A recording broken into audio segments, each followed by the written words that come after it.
to go live, babe. You decided to put your phone on hell. I realized it was that loud. Uh-huh. Don't start that shit. Mm-hmm. Hello, everybody. I know I missed a lot this week, but it was Christmas this week. And I took a break. I was in here enjoying life. So we got a lot to talk about. NXT was Tuesday, which I thought I watched NXT, but I didn't watch NXT. And I happened to come across what happened on NXT. So we're gonna talk about what I know, and then some of y'all can fill in the blanks of what y'all saw for NXT. We're gonna go over some things when it comes to the E and this new year of WWE, because they got a new rollout that's coming up for the next couple of years for PLEs, or at least that's what they're alluding to. And we're going to look at some of these awards lists, from Sports Illustrated to ESPN to USA Today. Like, there's so many different places that are now giving out awards to pro wrestlers. They even have one that is for sports in general, and 2 wrestlers have made the list for that. So we're going to talk about all of these things today, since they decided to put all this shit out. So we're going to have that conversation. And of course, we're going to go over SmackDown, because I did get to see pieces of SmackDown in my wrist. So first things first, we must pay the bills. We must keep the lights on, ladies and gentlemen, as they say. Can y'all believe that January 6th is next week? It's next week. Well, the week after next. Okay, we'll say it like that. It's the week after next.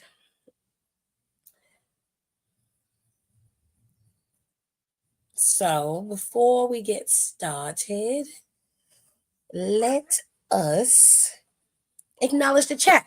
Hello, chat. How are you? How are you guys doing? Eli was in first. He came in right when I went live. So shout out to you, Eli, for being my top commenter of the day. And then we have Tay, we've got Kayla, we have Nika, Edward, Aaliyah, Jonelle, and then we got a member. Shout out to my members. Quanell is here. Oh, Quan is here. I'm sorry. Quan is here, and Jonelle was a top commenter. So if you want to be top commenter of the day or be acknowledged, all you have to do is come in and be in the first top 5 of the chat, and I will make sure that I shout you out by name. Or if you're a member, you automatically get a shout out just because you're a member. So members, do not fret. There is new content coming for you guys very soon. I'm working on it as we speak. All righty, ladies and gentlemen. So let's get into the match. So let's start with NXT, because I know so little about what actually happened on NXT. We're only going to talk about a little bit of it. We're not going to talk about everything. We're going to talk about the important parts. So they had a pretty much a fatal 4-way, like,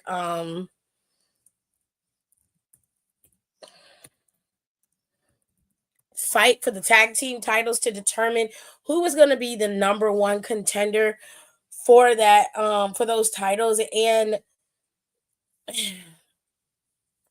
just to save you some time, OTM won the right to be able to challenge Fraxium, as they are so aptly called online. They won the right to challenge Fraxium at New Year's Evil. Okay, New Year's Evil is on Tuesday, January 7th. Okay. And we already know who Roxanne is facing off against. Roxanne is facing off against Julia. And now we know who Fraxium is facing off against. They are facing off against OTM. But let's get into who Trick Williams will be facing off against, shall we? Okay. So the end of the show is where Trick Williams and all of them came out there, and basically Eddie Thorpe was pissed because he didn't get his fair shot, as he put it, at the title, because there was a wonky finish to the match. He feels that he was slighted. And Oba Femi don't want to hear that shit. Oba's like, I earned my right to be in this match, to have this title match one-on-one. You weaseled your way into that match. So as far as I'm concerned, what you talking about don't mean shit to me. And to be fair, yeah, because Eddie, you could have easily just went inside the Iron Survivor Challenge match and won it, but you wanted to be slick, and now because you being slick, you almost lost the opportunity that you claim you earned at the championship. However, Trick Williams had a solution for all of this. He don't want to hear no excuses and no bullshit. He said that he doesn't mind a triple threat. A triple threat will kill all of that. Everybody's got an equal opportunity at the title. You have no reason to complain, win, lose, or draw. Ava came out and made it official. And then Oba Femi laid everybody out. Everybody. I have the sneaking suspicion that Eddie Thorpe is going to walk away with this NXT championship.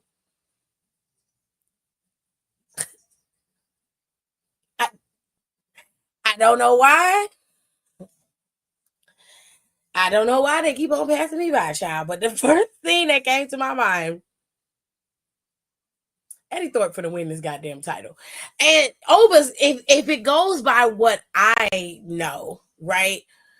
Everybody knows the way that it works and the way that it's been working. And on occasion, this little theory doesn't work. Sometimes they go in a different direction, right? Everybody who has the upper hand headed into the match usually loses. Now they got one more week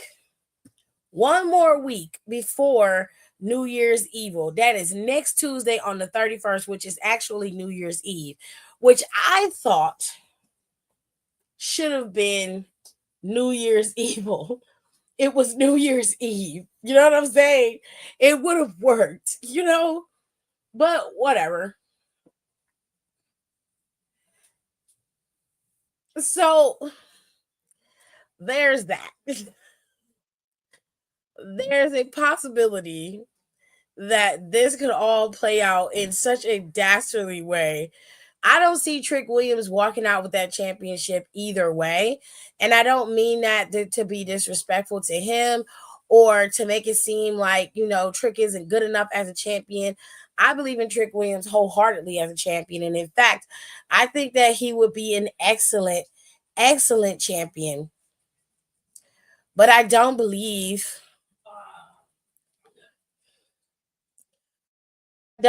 for a second that he's going to retain. Trick Williams is such a massive star that he needs to leave, just like Roxanne Perez desperately needs to leave. Both of them have outgrown NXT. And even when Trick was just in SmackDown for just a little hot second early on, when he went to go help Carmelo that one time, and when he showed up because they had a show in Florida, he was over then, and he hadn't sat in a SmackDown or Raw ring ever.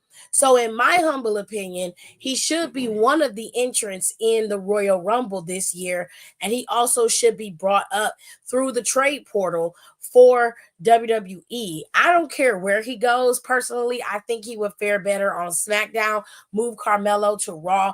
I think Raw would be a better scene for Carmelo, and Trick Williams would really rock on on SmackDown. But that's just me, like, it's just my humble opinion. Okay. Now, the first match of the night went to Stephanie and Cora Jade. So Stephanie and Cora got a little issue with each other. Okay. So last week, Stephanie got attacked by Cora. And Cora thought, because she team Roxanne for now. Okay. Let me make that very clear. She's team Roxanne for now. Because we all know how that whole mind changes like the wind. Okay. So she attacked Stephanie. So Julia didn't have no backup when they took her out. And that didn't work because Stephanie ended up coming back later on in the night and taking out everybody. Everybody? Everybody. Okay. So hold on, y'all. Let me get my stuff in.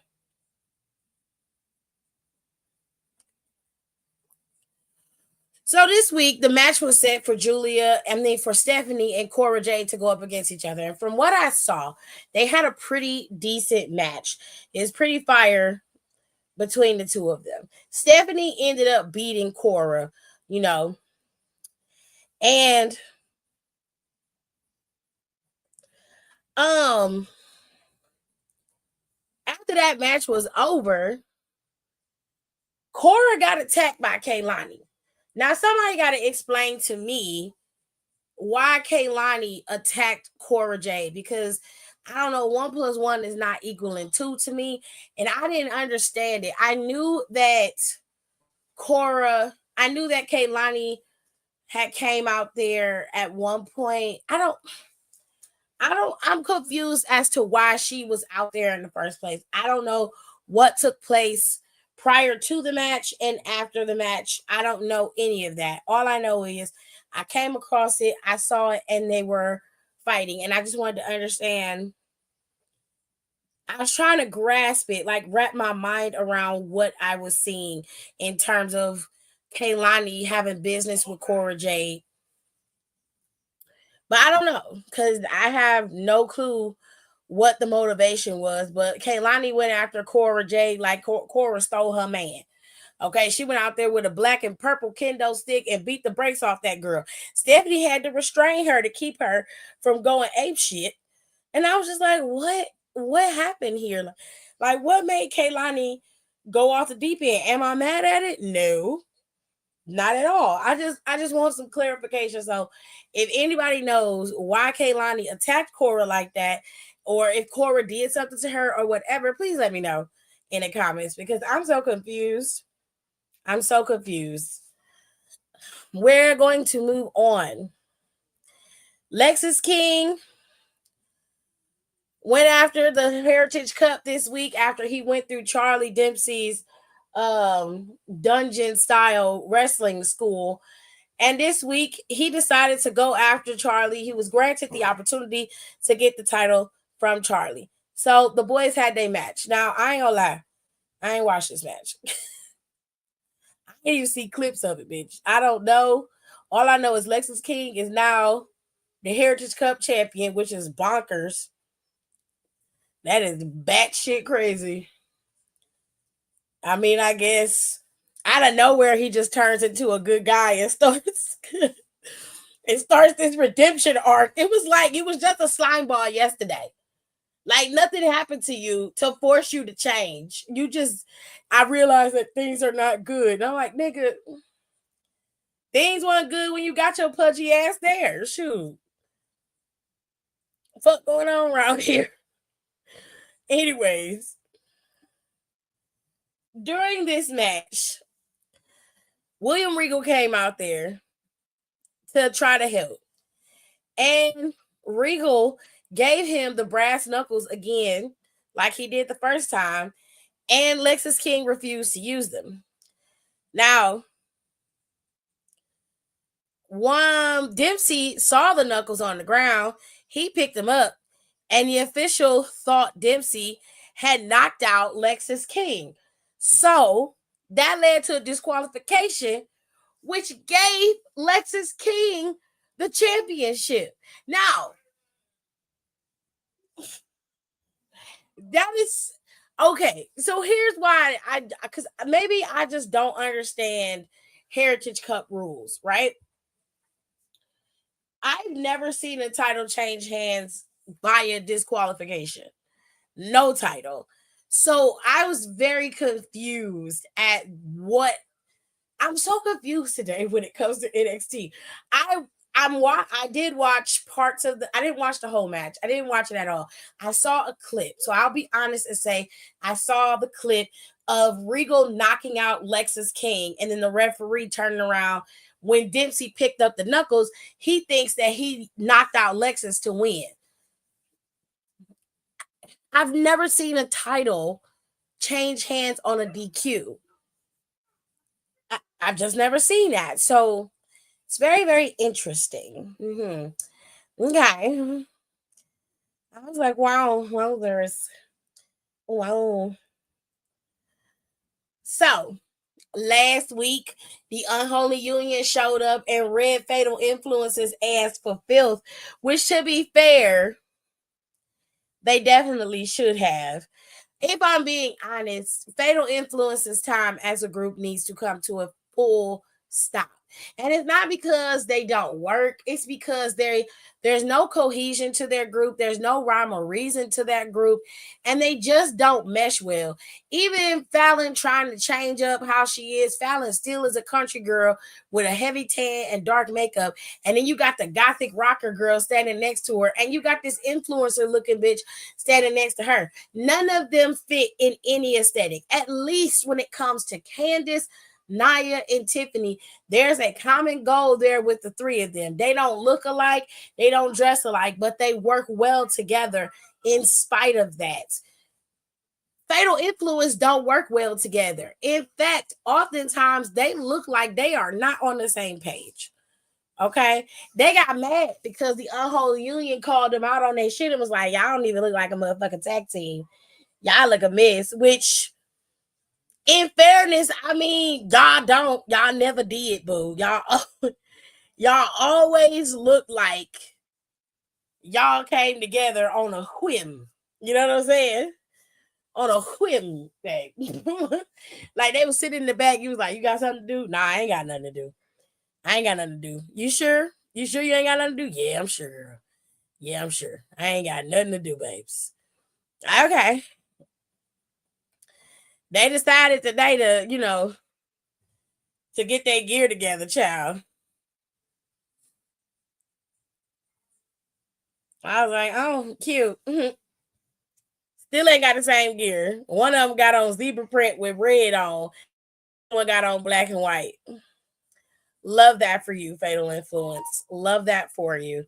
But anyways, they went up against the Unholy Union this week. Alba Fire and Isla Dawn are down in NXT once again. And you also have Kaden and Katana down in NXT once again. It's a very interesting landscape WWE is shaping up for. So, not only is the Unholy Union wrestling Fatal Influence, but you also have Kaden and Katana around the ring. And of course, you've got Tatum, Shotzi, and who's that other girl? Who is that other? Oh, Gigi. Gigi out there and Fallon out there supporting her girls holding her championship. Sure. Love that for you. Anyways, Alba Fire, probably one of the greatest NXT women's champions of all time, is out there wrestling. They end up picking up the W over Fatal Influence, and they beat the brakes off of little influencer bitch. They beat the brakes off that little girl. And she let her do it. Probably let her do it. They whooped their ass. There was nothing else to say about any of that. They just whooped their ass. That was it. Then you had Ashanti the Adonis wrestling Don Lennox. Now, Don Lennox and Adonis are in this feud because of Carmen.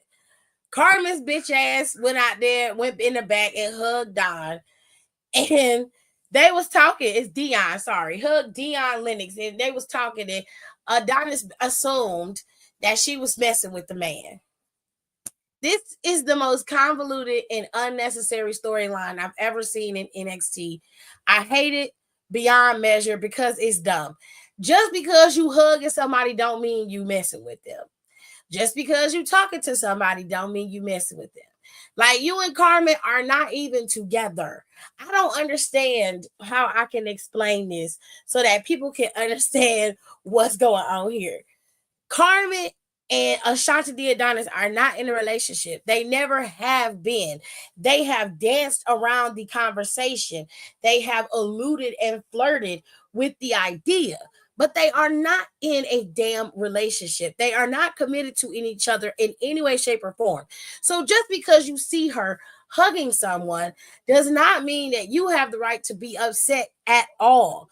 Let me reiterate. You do not have the right to be upset about anything because you are not in a relationship with her. The same goes for Carmen's dumbass. Carmen, you ain't in a relationship with him. He can text, call, hug, slap ass, or do whatever he wants to with other bitches because you are not his woman. What is it about this that makes people not understand what's going on here? I don't care how the writers is writing it. I don't give a fuck. It's stupid. Until you sit down and say, I want to be with you and you with me, I'm your girl, you my man, you my woman, I'm your man. Until you say some shit like that, there's no claiming anything. You can't get jealous and get mad because other people are going to talk to them. Obviously, other people are going to be attracted to your potential spouse or someone that you're dating. Hell, you're attracted to them. I was sitting here watching this shit and he went off the deep end like, I did all of this for you. I cut off everybody. Nigga, nobody asked you to do that shit. Dummy. I'm not finna change my lifestyle for a bitch who ain't committed to me in any way, shape, or form. I don't care what you talking about. Unless you sitting me down talking about exclusivity, I'm gonna do what the fuck I want to do. What you should have been like is, bitch, you're not my woman. So if I want to go talk to Nikita, that's what the hell I'm gonna do. Is that something you want to tell me? No? All right, then we cool. Fuck. Girl. Talking phase my ass. Talking phase my thing. No. Dating 101. There's no such thing as a talking phase. You either are in or you're out. You can be dating somebody. You are allowed to date as many people as you want. You are not obligated to be tied down to one person just because y'all talking. The fuck? Talking my ass, okay? I don't care about none of that shit. No, unless we having a conversation about exclusivity and some time has passed for us to have that conversation, you can't tell me who the fuck I can and can't see. Period, point blank. And if you catch me hugging somebody else, bitch, mind your business. What's wrong with you? Mind your business. The fuck out of here. Anyways, Ashanti Adonis and Dion got into it. And they match. He is under the impression that the man likes Carmen or whatever, and I think they just cool. I don't think they're together. Now, Lennox did pretty well in this match against Ashanti the Adonis, but Nikita Lyons brought her ass out there cheering for him, and then of course that drove an even further wedge in his and Carmen's potential relationship. Bitch, I don't care. I'm gonna be honest with you. I don't give a shit. Unless this gonna start some real shit going on. Like, I want to see motherfuckers whooping ass. If you're gonna be running around with Nikita of all motherfucking people, Nikita Lyons is who you start fucking with. For real. Girl. Ashanti, you could have picked anybody and you chose Nikita. Slimy begets slimy, bitch, I guess. Both of y'all slimy ass niggas. A slimy hoe recognize another slimy hoe. Sure. Whatever makes you happy. I don't agree with it. I'm just elaborating for the playback crew. Ciao, boom. There's no such thing as talking. Okay. Stop being stupid. Don't even acknowledge that. Now, there was a Christmas, like I said, there was a Christmas Chaos Fatal 4-Way match, and it was for the number one contenders for the tag team titles. This match included OTM, Hank and Tank, Tyson and Tyreek, the D'Angelo family. Hank and Tank, Tyson and Tyreek, OTM, and the D'Angelo family. From what I saw, it was a pretty fun match. There was some things that were included in this. Okay, so Ridge Holland came dressed as Santa Claus and hit Tony D'Angelo in the back. Obviously, this is a way to start a feud between him and Tony so he can get that North American Championship. Okay, then Tyson and Tyreek came. Wait, it wasn't. Wait, did I get it wrong? Tyson and Tyreek took out Hank and Tank, stopping them from winning. And they were able to, this allowed for OTM to come in and capitalize after Tony D'Angelo got hit in the back by Ridge Holland.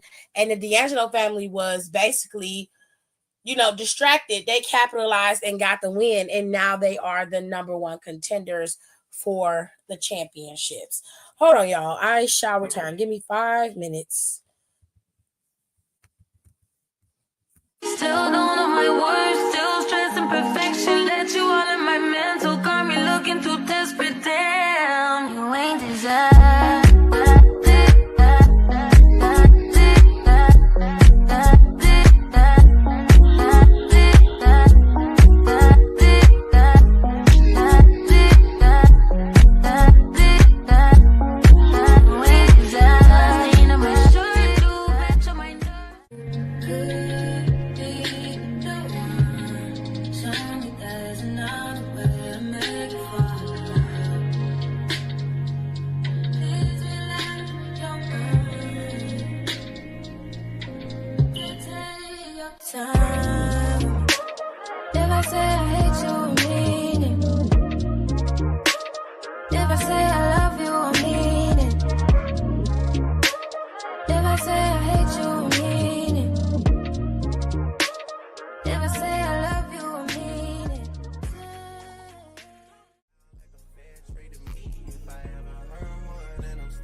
Baby, I'm talking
Okay.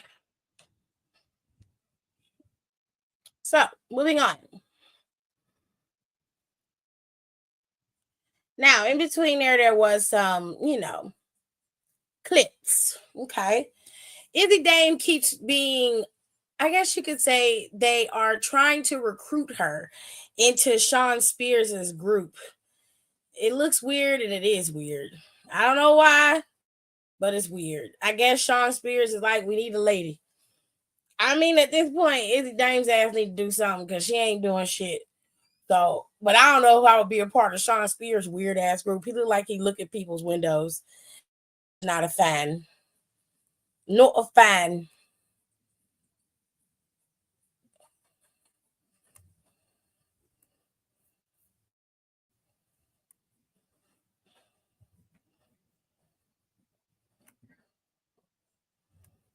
Now backstage, Gigi, Tatum, and Shotzi were talking, and of course they came across Kaden and Katana, and they was talking, and then that's when Lash and Jakara pop up, And Lash and Jakara are very protective of their division, honey.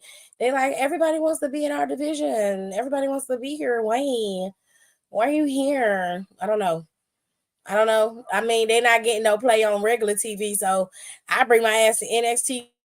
That's just me personally. That's what I would do. But next week, girl, can y'all hear me?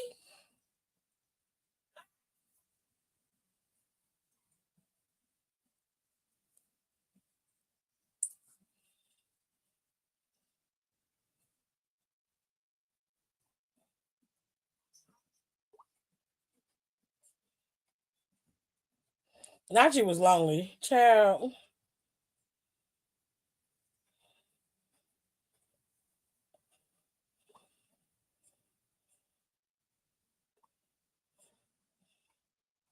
I'm like, what is going on here? Can y'all hear what I'm saying right now? Is anyone listening, bitch? Anyways, they like listening like podcast style, so it is fine. They don't have to interact if they don't want to. It's okay. It's totally fine. I'm totally fine with it. Really. Really, I am. So next week it's gonna be a triple threat between Lash and Jakara, the Metaphor Girls, versus Kata and Katana, the Party Girls, and of course 2 members of Tatum and Tatum's friend group, as I like to call them. I don't know if what they call themselves. I can't tell you that. I don't know. I don't know. But Tatum and it's gonna be Gigi and Shotzi that team up in this tag team bout. Okay, so it's gonna be kind of cute. And next week you got Kaylani going up against Lola Vice.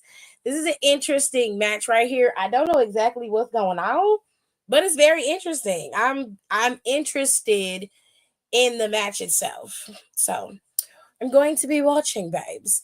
And I'm sure they're going to set up some more stuff like Tony D'Angelo and his fight with Ridge Holland, since Ridge Holland lost like he always does. And they're always setting up something. They got to continue to build on the feud between Trick Williams, Obafemi, and Eddie Thorpe. And then, of course, there's one thing yet that was had that I didn't mention, and it was about Ethan Page and his descent into madness, as they call it. They say he's truly dark now because he has no other place to go. And instead of him embracing a new fold, he's decided to descend deeper into anger, frustration, and despair. He took all of that out on Javon Evans, and they made it look as bad as they could make it look. Because I was like, damn, that was a lot of blood. It's a nice little blood pack, but he was spitting up blood. It was bad. So we're going to pretend like it was real. If I was Javon Evans, I would kill Ethan Page. Just straight up murder his ass. No other way to put it other than he needs to be assaulted in public where everybody can see it And I don't mean in a nasty way. I mean physically assaulted, where he is beaten down within an inch of his life, and then you the curb and you bust his head on the curb. Because anybody who will willingly tell you, I want to take your smile away, I need to take your smile away, and then put a chair on your face and then stomp on it, he trying to murder you. Is he not? Ain't that attempted murder right there? So I'm just retaliating.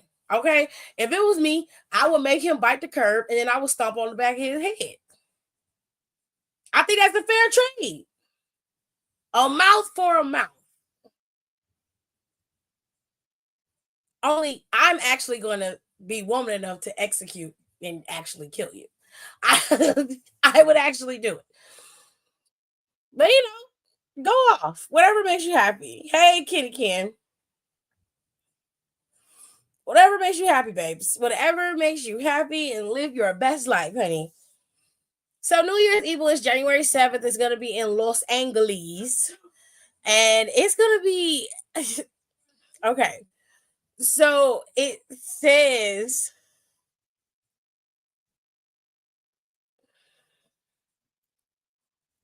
this is for Los Angeles side of the posters. Tuesday at 4:30 p.m. I don't think it's gonna be that early in the day for New Year's Evil. Let me double check, because if they putting it on like a damn PLE, we gonna fight.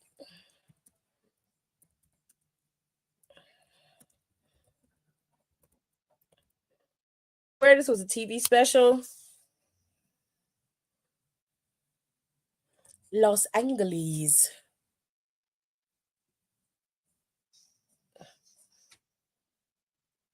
That sounded like it hurt. You heard that pop there? Yeah, this is a TV special, so it is going to be on the CW network. And I think it's going to be at 8 o'clock, like it is normally for us. I mean, of course, over they're about 2 hours ahead, so they're 3 hours ahead. Oh, they're behind. They're 3 hours behind us. Okay, so about 4:30 would be right. You know what I'm saying? Yeah. 4:30 would be right. It's at 7:30.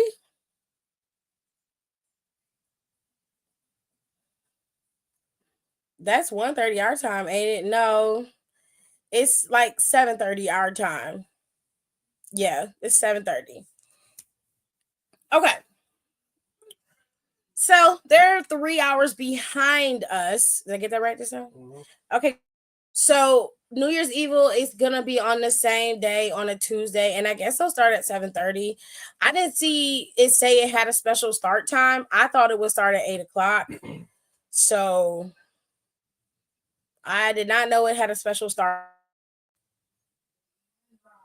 Did not know that. Nope. Nope. Didn't know that. Anywhoosies. This is going to be a follow-up to WWE's NXT Raw on NXT. This is going to be their first episode of Raw on NXT on January 6th. Craziness. This is psychotic.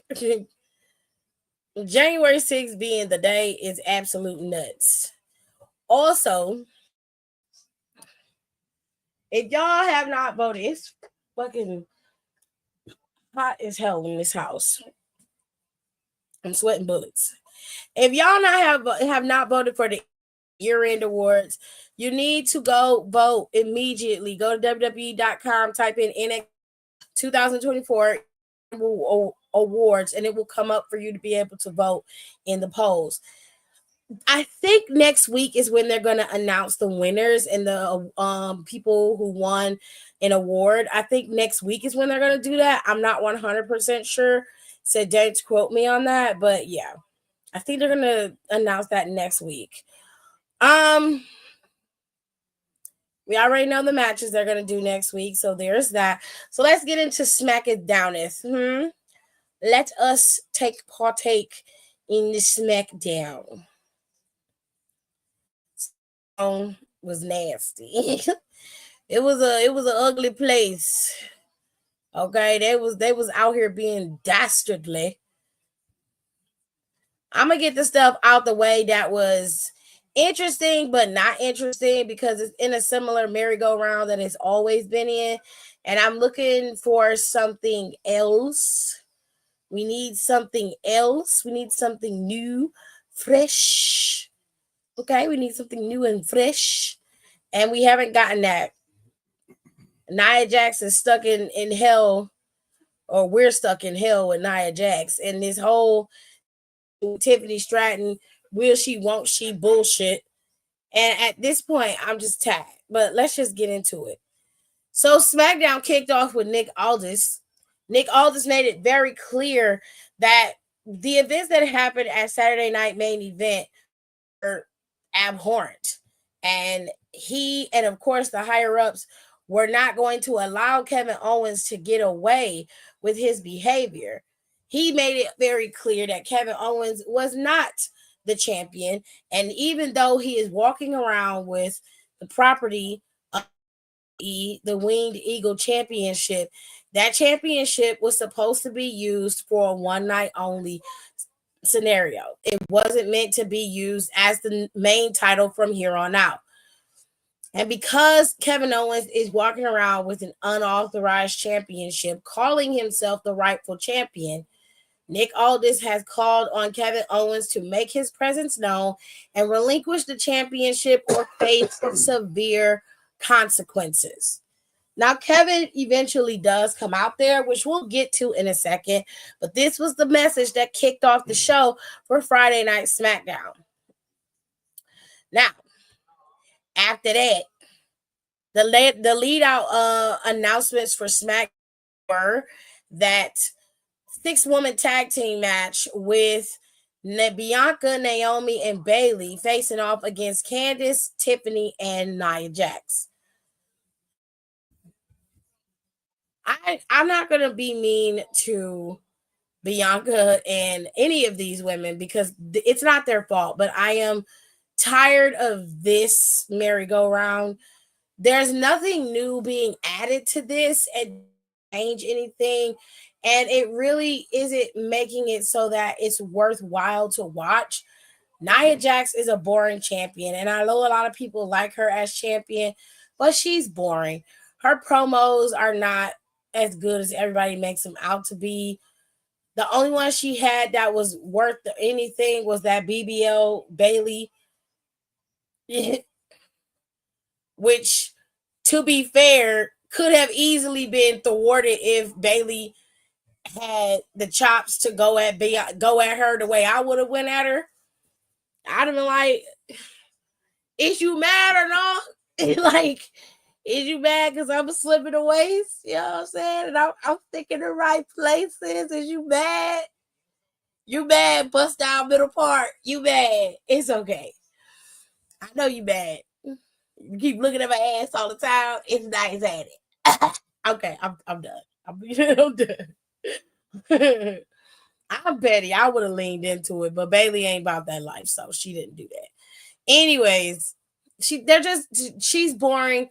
The dynamic with her and Tiffany and Candice is boring, and I need them to amp up or amplify what happened to Jade Cargill and really lean into wherever they're gonna go. If they're alluding to Naomi being the one, then maybe they need to find some comparable evidence, like they found a feather from one of, they found a feather from around Jade Cargill, and it looked like a feather that was on not Naomi's jacket. You know what I'm saying? Like something. We need something, because right now we have nothing, and y'all keep parading them around, and they keep saying the same shit, and we're not getting anywhere. I just need y'all. I don't need it to be, come to an end. I just need you to amp it up. Give the story some life, because speculation online is just that, speculation. We need a little bit more. We need some teeth to this. Now it seems like Bianca and Bayley are cool, but they ain't cool. You know what I'm saying? And it got to a point where they could be cordial and be in the same room without going into a fight and starting no bullshit, right?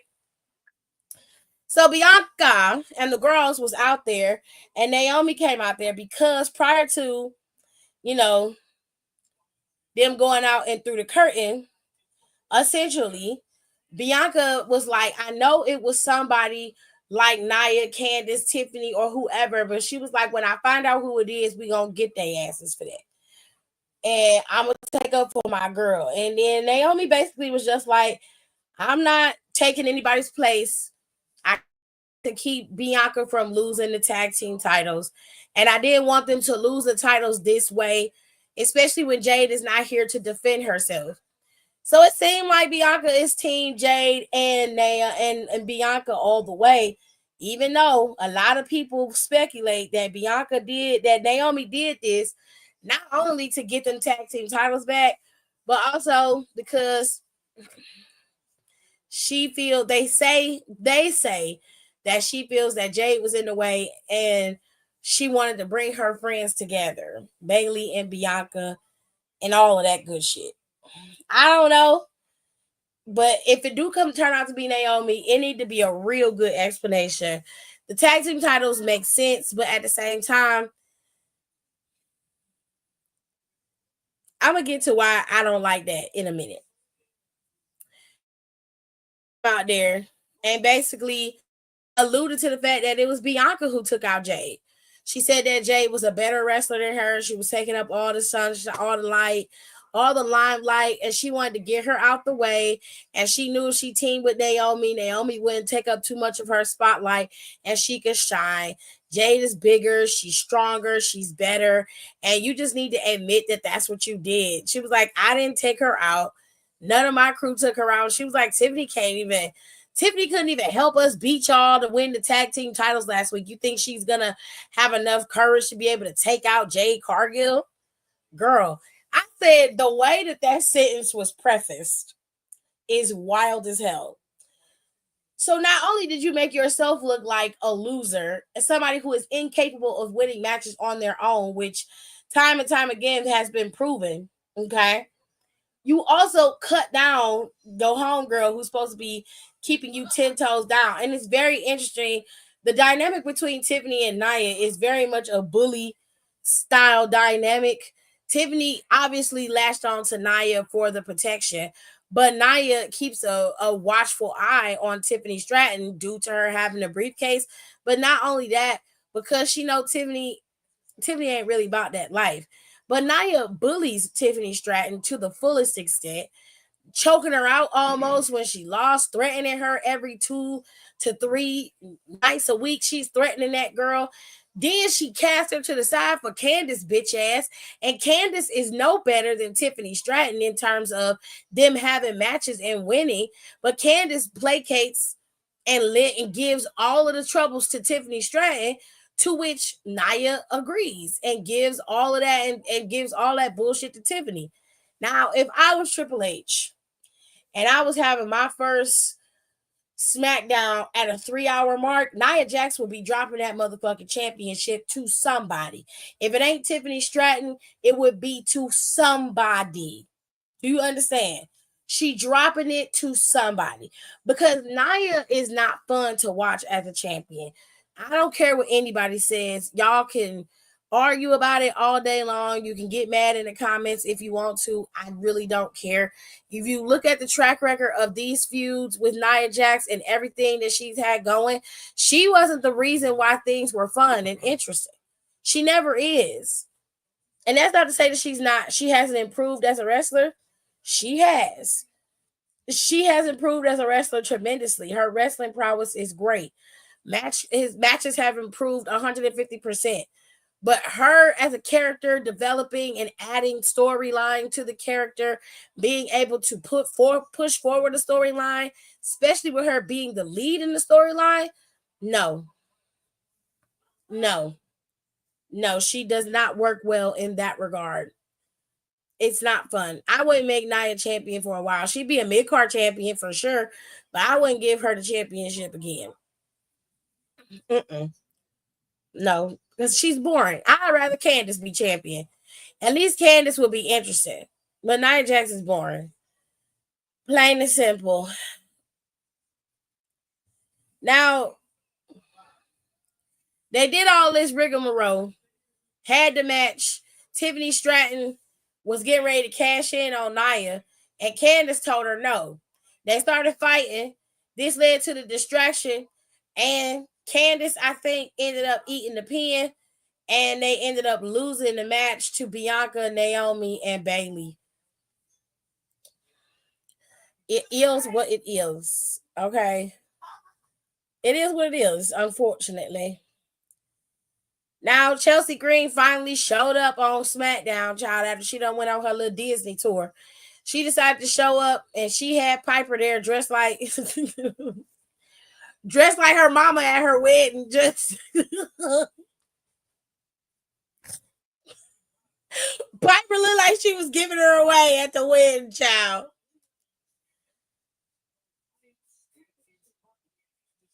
Anyways, Chelsea came out there basically dressed like the Statue of Liberty, child. Had the American flags everywhere, balloons everywhere, and then just started insulting everybody, Michin, and everybody in the match. This is how this is going to go for the majority of her title reign. She is going to be highly delusional. She won that match. Everybody else had an equal shot at their match. Triple threat, and then it led to the 2-on-2, to the 1-on-1. Chelsea had a easy shot to this championship match, and then she had help even in that match. So I kind of figured that Chelsea was going to win the title if it came down to her and Michin, seeing as how Michin threw her in the trash the last time that they wrestled. I wasn't too surprised that she ended up beating Michin. I was mad about it because I really wanted Michin to get that championship. But she's champion, and she is milking it for whatever it's worth.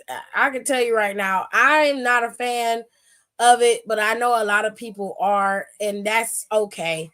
But me personally, I can do without it. I can't believe they had Piper dressed like she was swing dancing in the 1940s. I think Piper did that on her own. I don't think nobody told her to do that. I think she generally just put that on and was like, yep, that'll do. Michin came out there and spoiled the party and basically was like, bitch, you know I had you beat, but you had that. I'm gonna say something else. But you had that bitch that you keep rolling around here with, always interfering in the match so you could win the championship. You coming out here acting like you just beat me straight up when you know you motherfucking didn't. And it's cool because she said, I'm going to have my moment. But right now, I'm finna ruin your little fucking celebration. She bust Piper in the, tried to hit Piper with the kendo stick, and that didn't work. So she had to improvise and take Piper out and then hit her with the kendo stick. She went in the ring, and Chelsea, I don't think Chelsea be wearing no drawers. And every time she go in there, she's always like, really, it's just such an odd thing. Like every time, like, girl, just put some underwear on. You'll be fine. You'll be fine if you just wear the underwear. She was standing there pulling down her dress. She fell, and the dress rose up. It's fine. But she was like, it's just an odd thing. She is always doing this, and I just think that she don't wear underwear underneath her clothes, and that be the reason why she do that. It's just strange. But anyways, she was getting beat up, about to get beat up by a kendo stick, but fucking Piper saved her.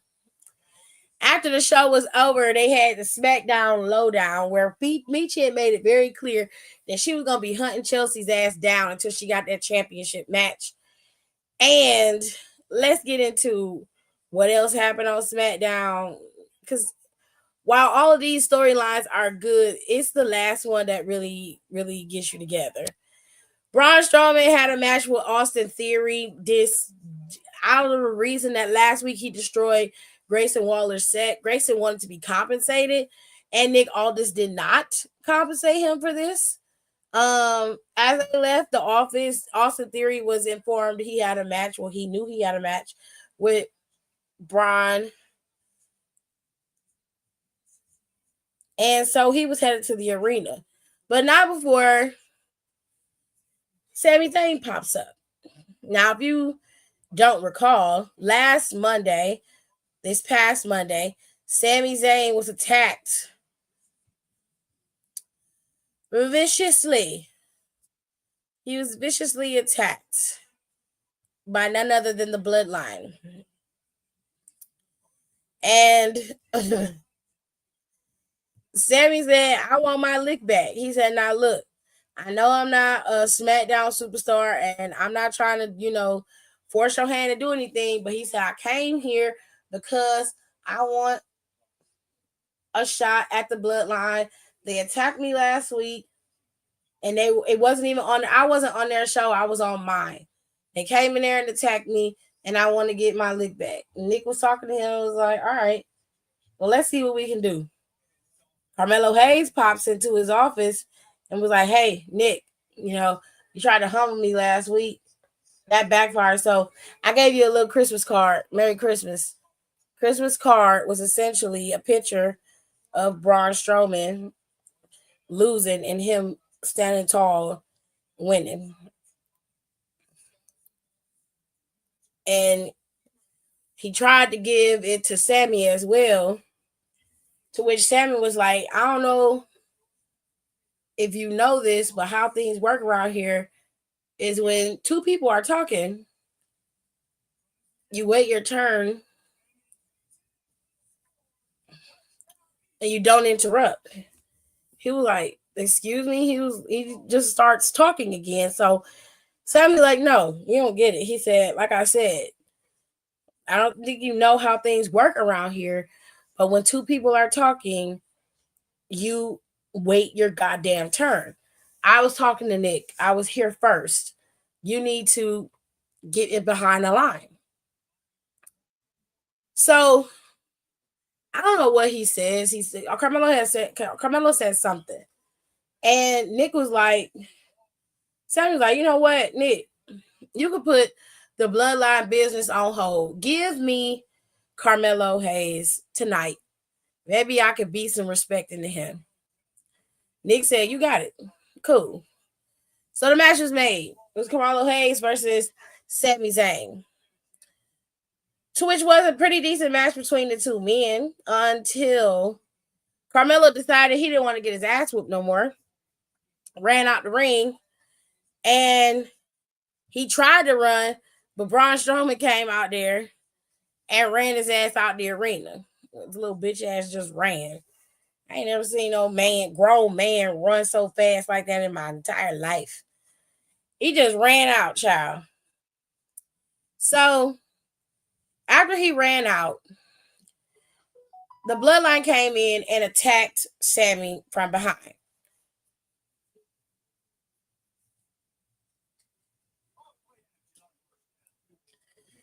The Bloodline came in and attacked Sami from behind. And Samuel tried to fight back, but it didn't work. Braun Strowman saw that they were getting attacked and that he was getting attacked. And, he's not a big fan of the Bloodline anyway. So he came in to help. He also got beat down. And while this is all happening, at the end, Sami Zayn suffers a blow to the throat. Okay. And they're all chanting for the OTC, who is not there. And after all of that goes down, after everything is done, the producers are trying to get Sami out the ring. The Bloodline is leaving on their own reconnaissance. And then Kevin Owens come out there. Now, everybody knows Kevin had issues with the Bloodline, right? We all know that they did.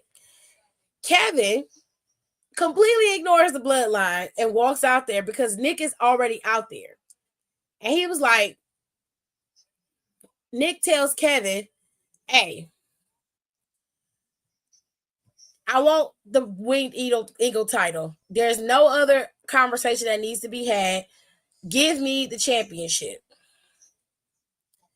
And so Kevin says, if I give you this title, I lose my bargaining chip.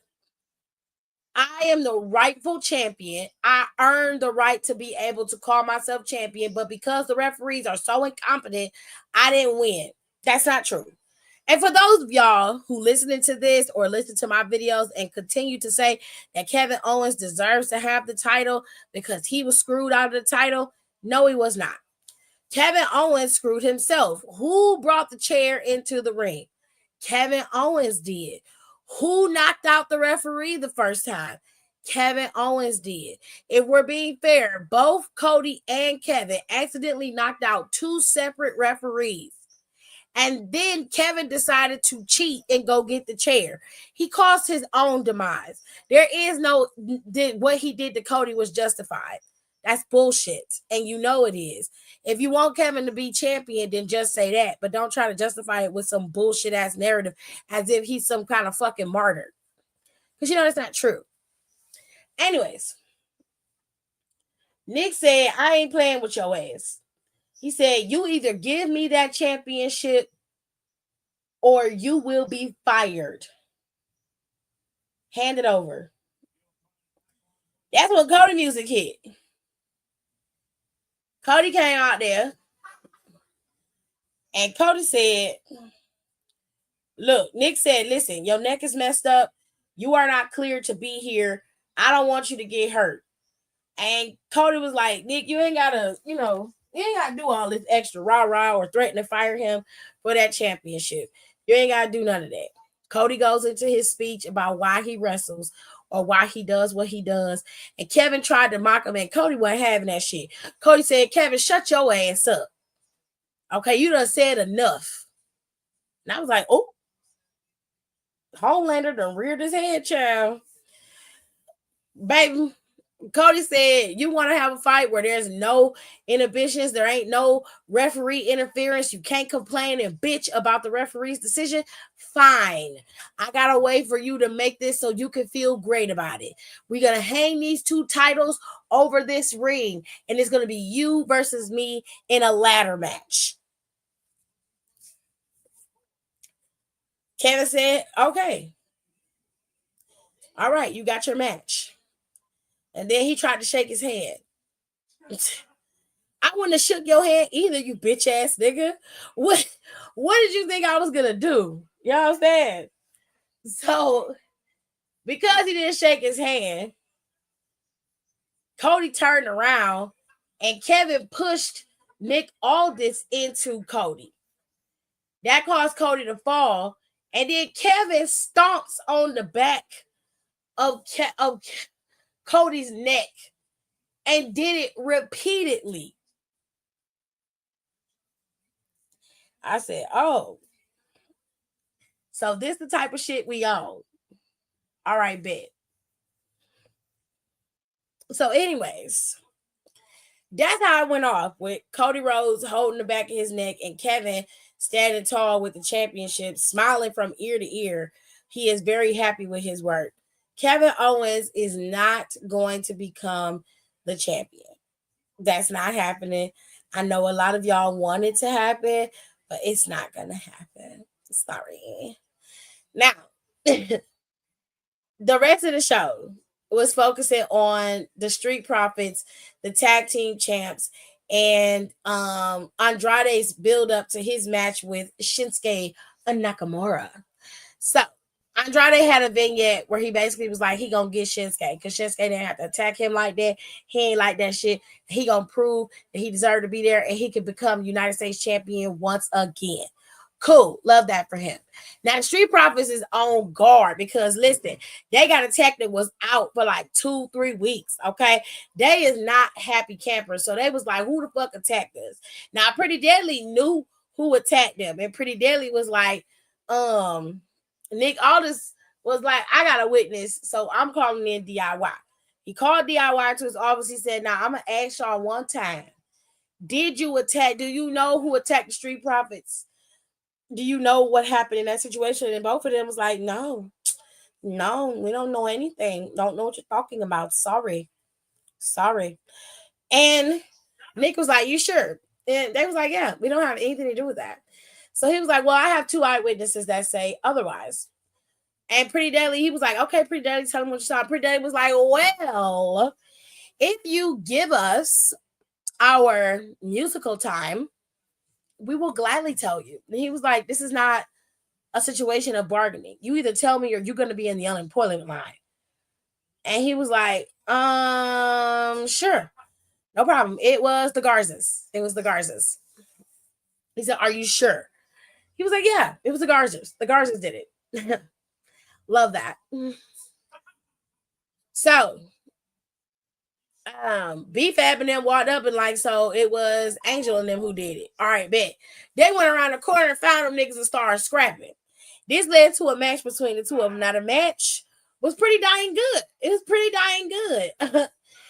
And for whatever reason, Elektra Lopez had her ass out there, and all you saw was what she called her ass in her leotard, her one piece. BFAB kicked the shit out of her because she interfered in the match. And that's how the Street Profits was able to pick up the win. They capitalized on that interaction, moved forward, and beat Garza. Now they went to Pretty Deadly, and before that, Pretty Deadly was backstage. They was talking to the champions, and they basically was like, "Hey, it's a little quid pro quo situation." And it was like, the champ was like, "Man, I'm not scratching your back, but look, you look out for me, and I look out for you. That's how we'll do that." And they was like, "All right, cool, bet." So Street Profits went up to Pretty Deadly and was like, we appreciate y'all letting us know who attacked us. Like, that was some real shit. Appreciate that. They was like, yeah, don't mention it. Ever. Don't mention it at all. That was weird. The fuck? It was like, now we gotta go talk to Nick so y'all can get y'all championship title match back. Meanwhile, Motor City Machine Guns come walking up like, y'all gonna have to wait. Y'all gonna have to get to the back of the line, bro, because our championships were stolen from us, and we're gonna get them back. So y'all gonna have to wait. And before they can even start talking, the Street Profits are standing there, and Apollo Crews pops up. Apollo Crews is like, "Hey, y'all being played." And they was like, "What? What you talking about, bro?" He like, "Nah, y'all being played. Motherfucking DIY attacked y'all. I saw that shit myself. They attacked y'all. It was not fucking Garza. It wasn't none of them. It was DIY. They did it." So them niggas is like, "Bitch, I know you fucking lying, okay?" So Corey was like, "Well, Cruz, why you wait so long to say something?" I was like, "For what?" I motherfucking agree with Corey. Where the fuck was your all-seeing eye at, nigga, when they was back there getting their asses whooped? Why you ain't see that fucking DIY was plotting this shit and stop it? Why you ain't do that? Prophet Cruz. Fuck wrong with you?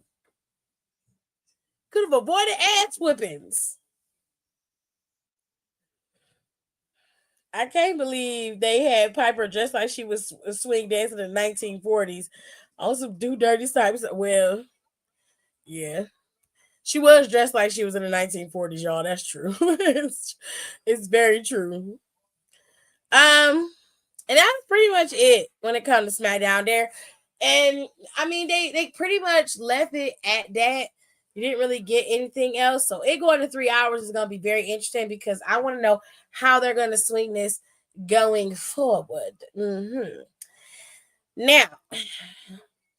that we got all of the recaps out the way, okay, we got all the recaps done.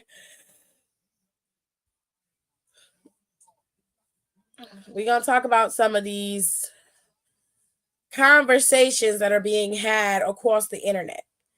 And we're going to go to Twitter and look at WrestleOps and see what they say. See what they saying over there. There's a few lists out right now that I want y'all to see. A few lists. So I hope y'all can see. Let me see if I can zoom in a little bit.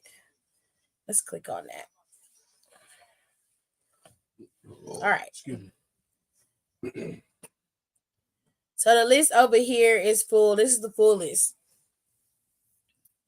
So ESPN put out their pro wrestling list on December 26th. That was 2 days ago. And this is their Pro Wrestling Awards for 2024. The Pro Wrestling Awards for ESPN, the winners are as follows. The Men's Wrestler of the Year is Gunther.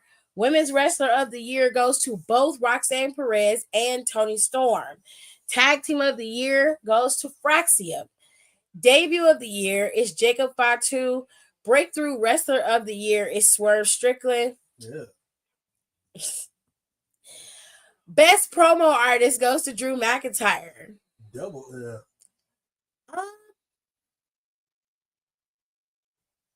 It's double because it's fuck Drew right now. I'm not talking about his what he talking about in the ring. He's doing a fine good job there, but it's fuck Drew. No, but like I wouldn't give him like has he cut good promos this year? Yeah.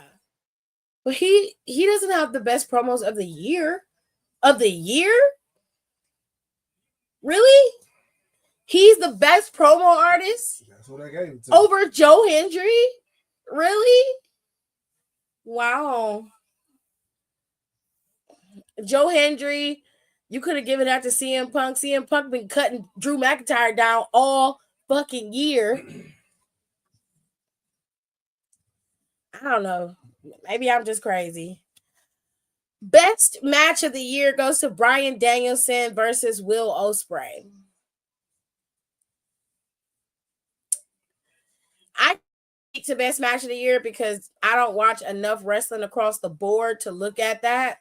So I'm going to leave that one where it is. If that's what they decided was the best match of the year, sure. Feud of the year goes to Drew McIntyre and CM Punk. Yeah, it was a good feud. I'm not going to lie. And the best pay-per-view of the year was WrestleMania. These are all ESPN's awards, so do with that what you will. The lists continue to get stronger. So we're looking at the next one, which is the New York Post Pro Wrestling Awards for 2024. It's so strange that they're doing awards now on all of these blogs and stuff for wrestling when not too long ago people were shitting on wrestling again, and now all of a sudden it's cool again. It's cool again. Mm-hmm. The New York Post Pro Wrestling Awards for 2024 is as follows. Women's Wrestler of the Year goes to Toni Storm, which I think is rightfully deserved. Yeah. I love Toni Storm. Timeless Toni was fun. Cody Rhodes got Men's Wrestler of the Year. Sure. He's earned it. That storyline leading up to Mania was worth it alone. Tag Team of the Year goes to the Young Bucks. Hell no. Absolutely not. Absolutely not. Absolutely not. Absolutely not. I will never say that. No. That's ridiculous. This is bullshit. Match of the year, Bryan Danielson versus Will Ospreay. Sure. Faction of the year, the Judgment Day. The faction of the year goes to the Judgment Day. The faction of the year goes to the Judgment Day. Really? I mean, I don't know. I don't like it. Some about it I don't like. Story of the year. Cody Rhodes finishes the story at WrestleMania XL. Fine. Promo of the year. Drew McIntyre and CM Punk exchanged during the March 25th Raw episode. Okay. Pay-per-view of the year. WrestleMania XL. Manager of the year. Paul Heyman. Well, there's not really a lot of managers. I mean, there is some in AEW and in TNA, but there's not really a lot of managers. Ew, I don't like her. Gross. I mean, I guess. Sure. Pauline won it. He earned it. Men's breakout star of the year goes to Bron Breakker. Yeah.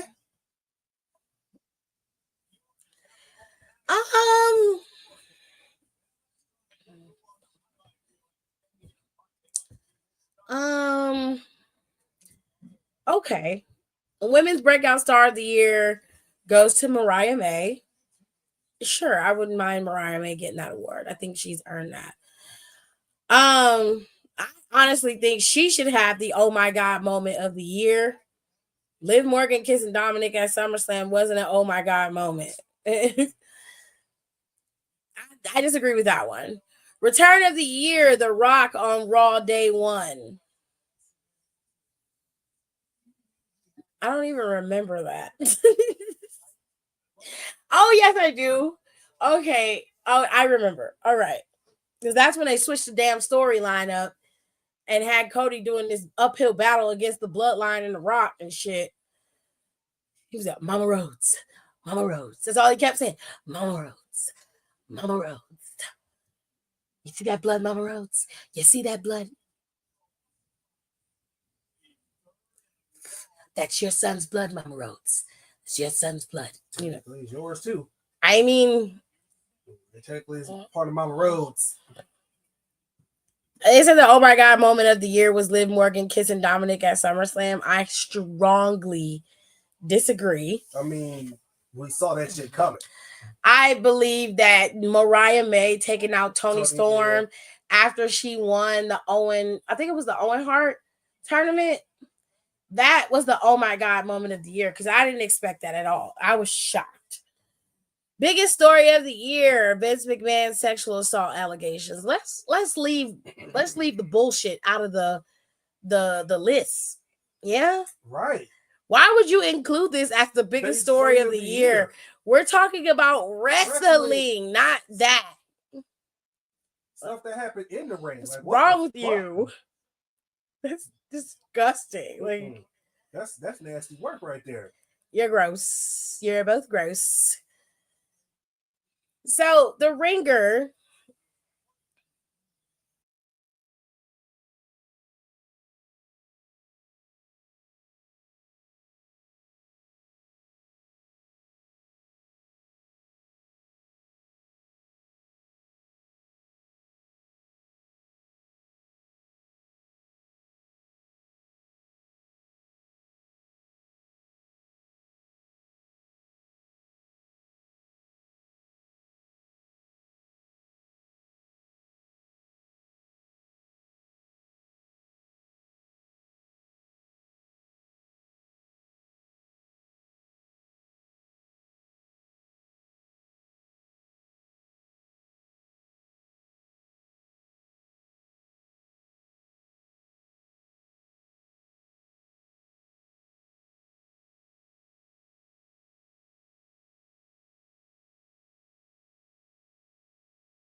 Yeah.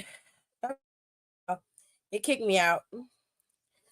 The bloody shoe made that feud legendary, right? I thought that should have been the oh my god moment of the year. I'm gonna do these awards next year. I'm gonna keep up with everything. I'm gonna write down my favorite matches, and we're gonna do this. And I'm gonna put polls up after each show, like what was the best match of the night, and then we'll do it from there, starting with January 6th, Raw on out. That's how we're gonna do it. Well, actually, we got to start with SmackDown because SmackDown, no, it's not. Well, technically, SmackDown gonna be the first show of WWE's new year, so we gotta start with SmackDown. We're gonna do the whole match card for SmackDown. I'm gonna put a poll up on my community board on a community tab, and I'm gonna put a poll up on Instagram in the channel chat and in our group chat, and I'm gonna put a poll up on my stories, and you guys can vote for the best match of the night, and then I'll keep a list of all of the best matches, and then at the end of the year we will decide which matches were the better matches, and then we'll have a little award show at the end of the year. It's gonna be fun. I think Naomi should have returned of the year. But Naomi did return this year, didn't she? Mm-hmm.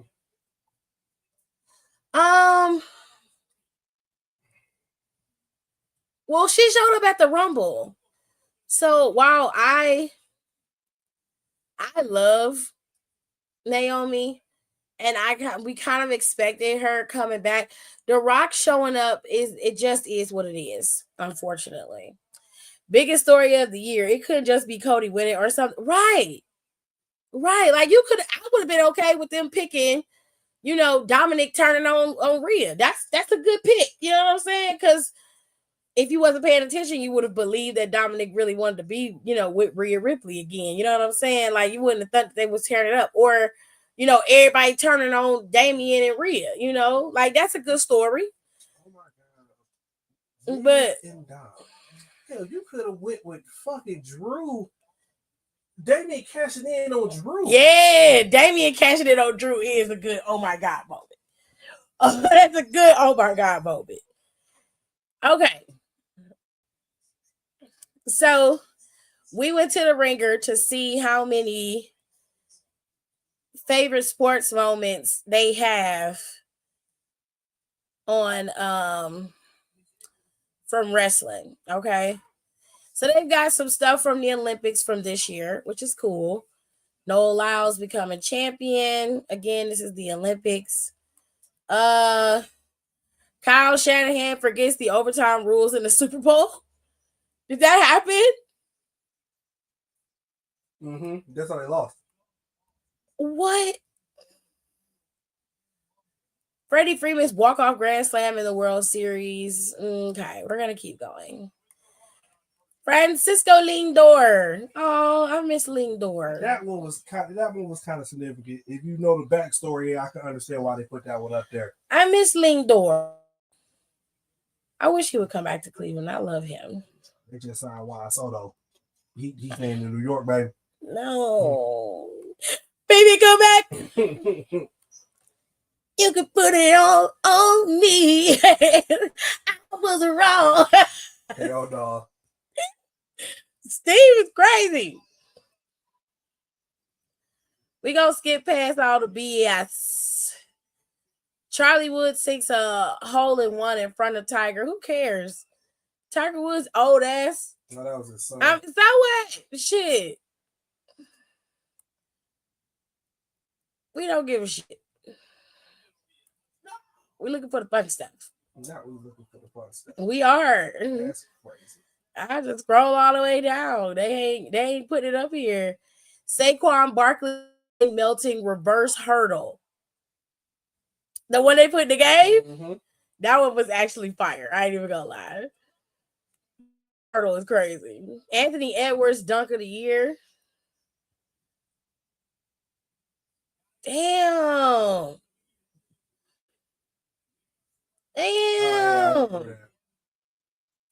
I would be embarrassed. How you knocked him back? You're saying he always catch somebody like that. He caught Single twice. One year he got him once. It was like, I'm gonna get him again. Same game. That's great. I quit. I'm quitting. You're not finna dunk on me twice and disrespect me. No. Kiss my ass. I'm out of here. They got everything in here but what I need to look at. Why they ain't put that shit up at the top? Damn. For real. It's taking me forever. Okay. I think we found it. Oh, they put the starters out. They claim that Chelsea Green becoming the first WWE United States champion is their favorite sports moment of the year.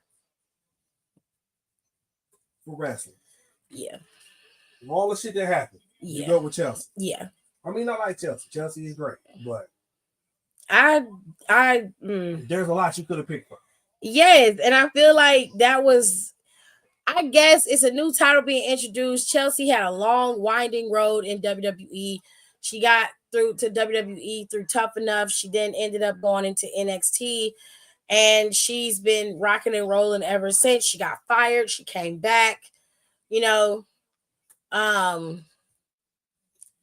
Chelsea hasn't had the easiest road in WWE, so I can understand a lot of people admiring Chelsea's, road to the championship. It's just I don't know. I don't care enough, if that makes sense, and I don't mean that to be mean. I just genuinely don't care enough. Yeah, I get it.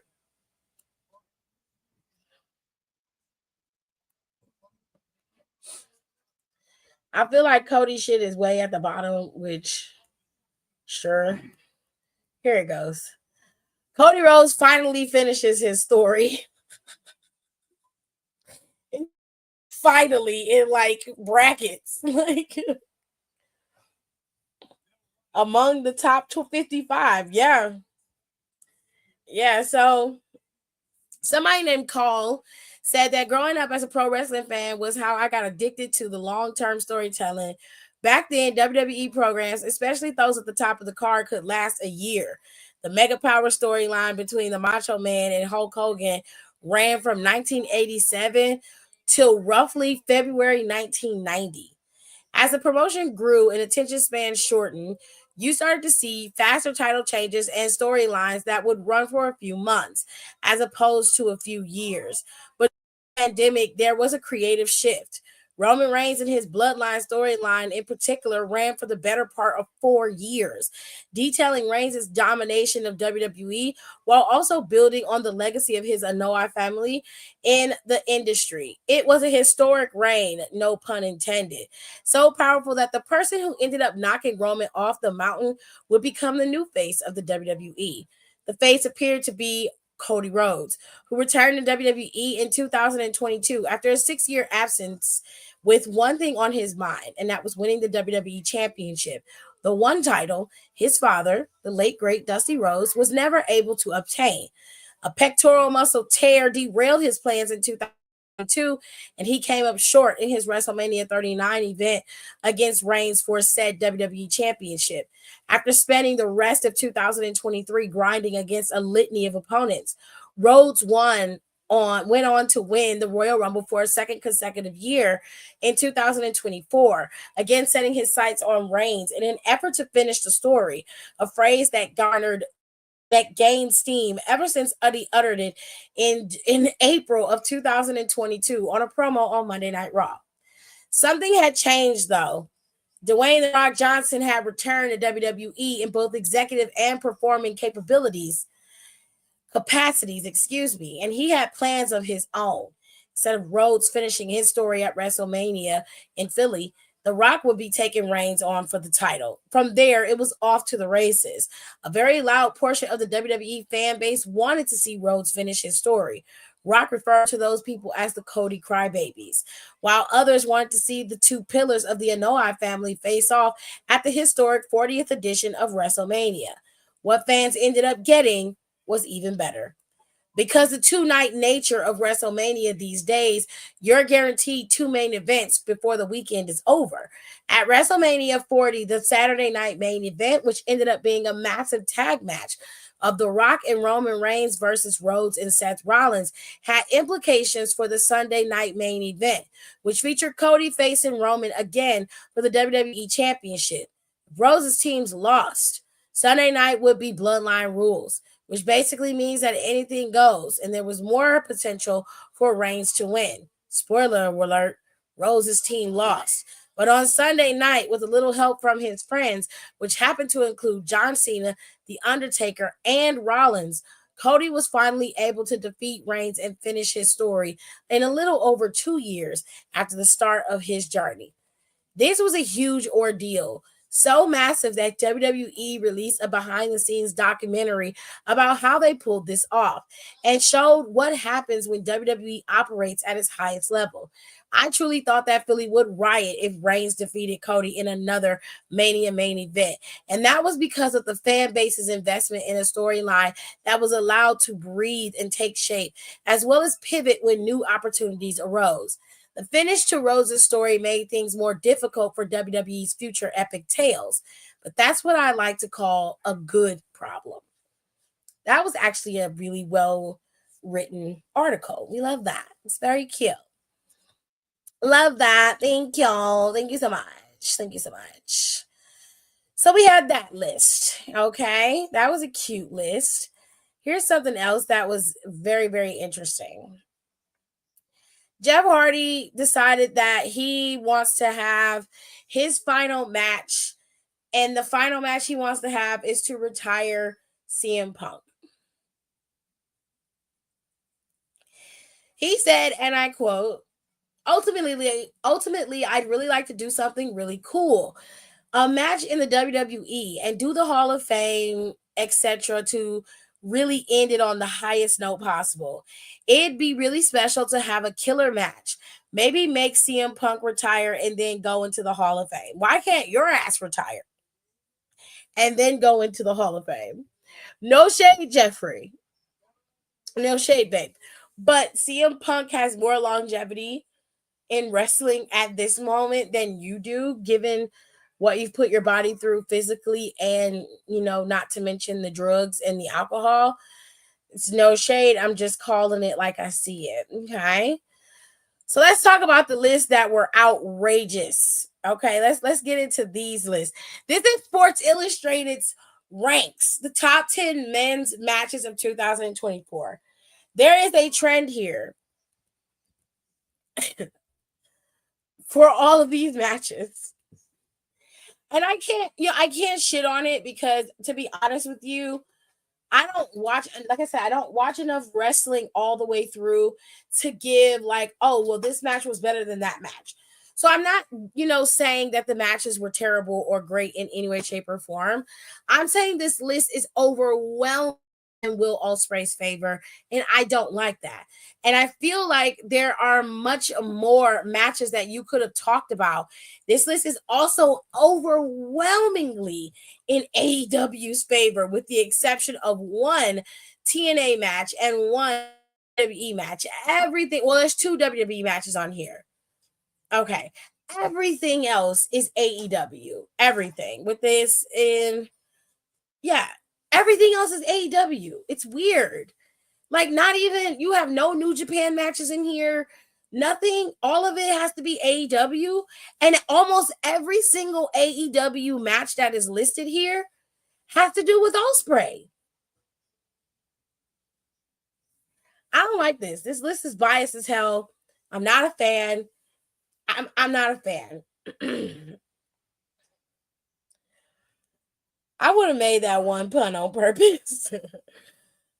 Nah, Broken Jethro, you gotta go first. That's crazy. Why is Ospreay on the list 6 times? Girl, I don't know. I'm confused. I don't understand why this list is so overwhelmingly on Ospreay's side. And like I said, I can't give you any, idea of the best matches because I don't have any matches that, would be like, oh, that's better than that match. I don't have any. I just have matches that I've seen that I loved. And that's all I can say. I can't definitively put one match over the other. So I can't do that. And I don't have any of my people here today because they're probably out and living their best life, child.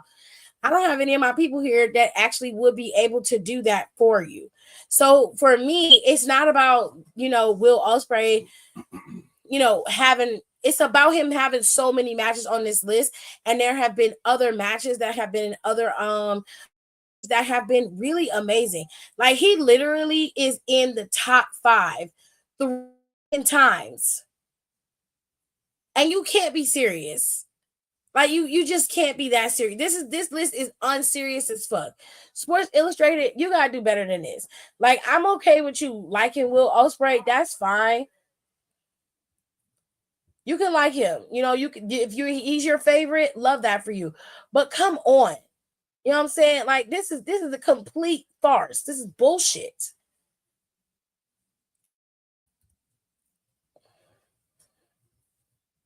Okay. I can't look at that no more. So I'm going to move on to something else. We're going to look at the women's matches. The women's matches, again,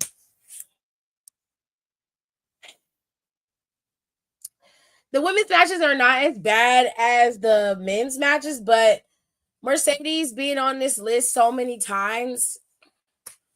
And then they put the women's Iron Survivor match at Deadline in the top 10 of this list. I didn't like that match. I thought that match wasn't as good as it could have been. Quite frankly, I feel like there are some other matches that could have made this list. However, I'm not mad at the list in this form because what they did was this got a little bit more mixed. You know, they didn't specifically focus on one brand in this match, but I don't like the fact that Mercedes Moné is on this list 3 times. I feel like you should have picked one of her matches and put her up there and then found somebody else. Like I'm not saying that aren't good with certain people because they are. I'm just saying, come on. Like, there are other people who wrestle, babe. And I'm not even talking about those who wrestle in WWE. I'm just like,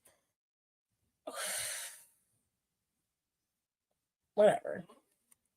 I'm gonna let y'all have it. We're gonna move on because we'll be here all fucking day.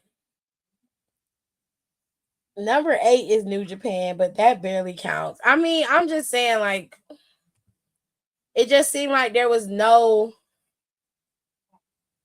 Hold on.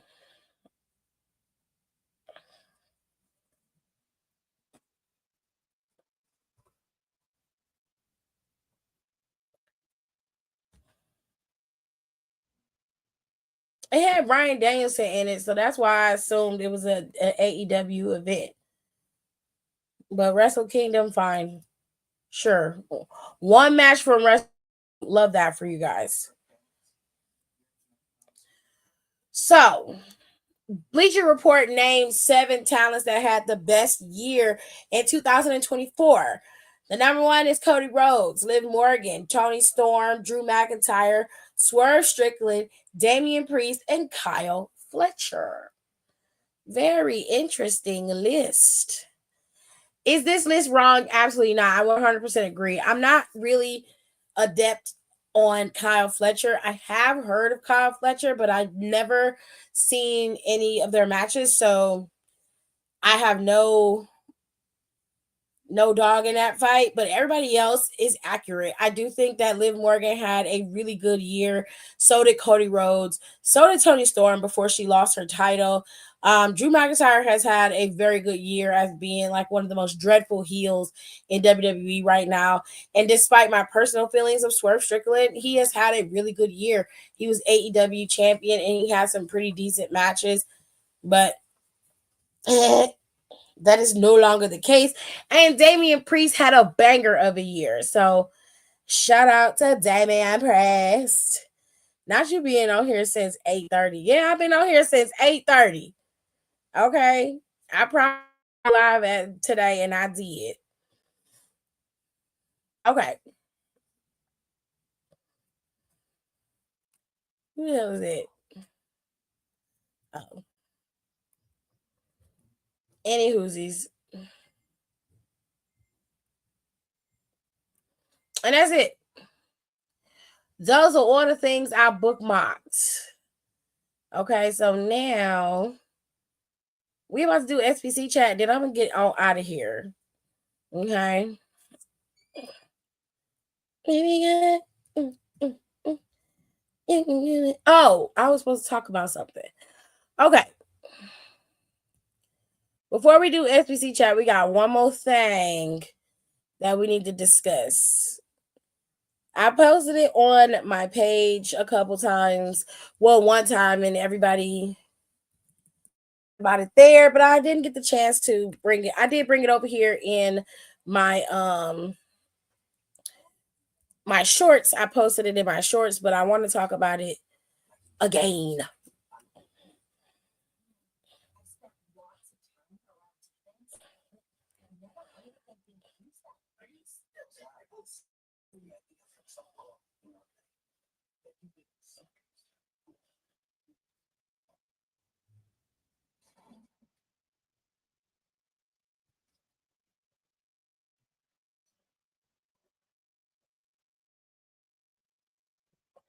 Oh, they got a PLE today.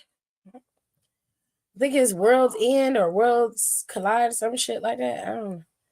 But they had a PLE today. Yeah, it's World's End. Okada is facing off against Ricochet.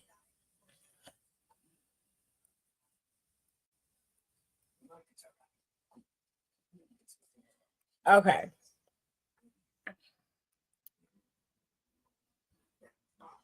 Baby, get it. mm, mm, mm. You can do it all.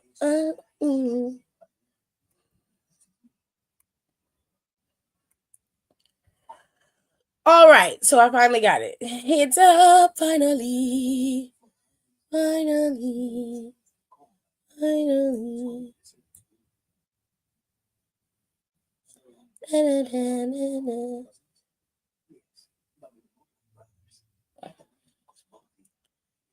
Okay. Not you had to get your nap in, child. I mixed Kyle Fletcher up with the other Kyle from Undisputed Era. I know Kyle Fletcher is not that Kyle, so Ricochet is getting roasted on Twitter was hilarious. Man said Ricochet couldn't read. Child, Ricochet, that's just embarrassing. The best way to explain it. It's just embarrassing. It's embarrassing.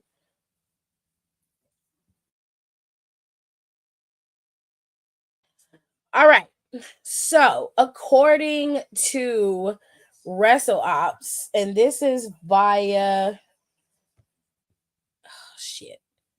I gotta get this thing together. I hate this computer sometimes.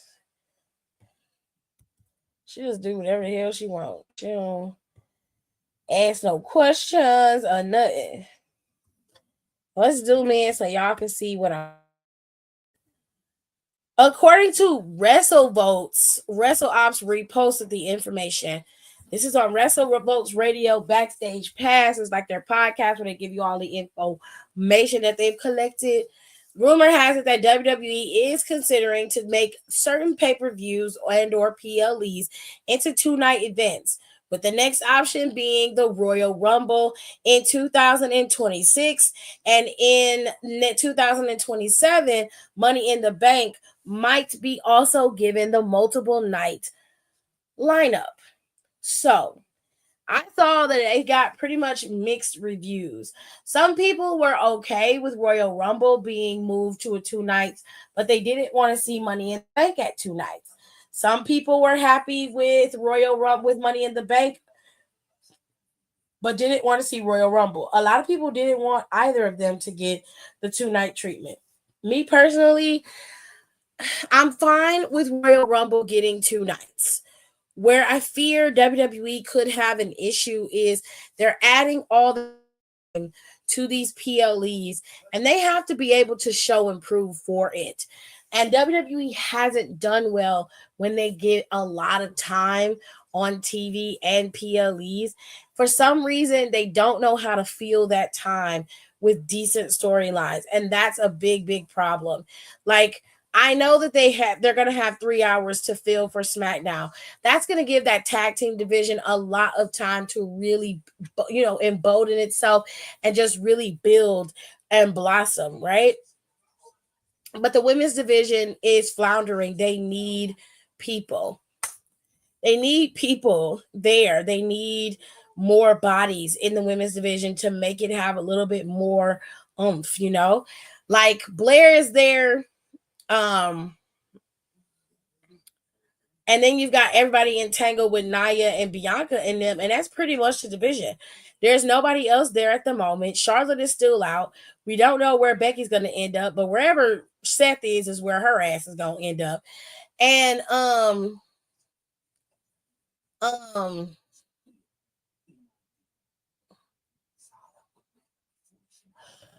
it's just, we need bodies over there. You're going to need some girls over there. Send Fallon's ass over there. Send Lash and Jakara over there.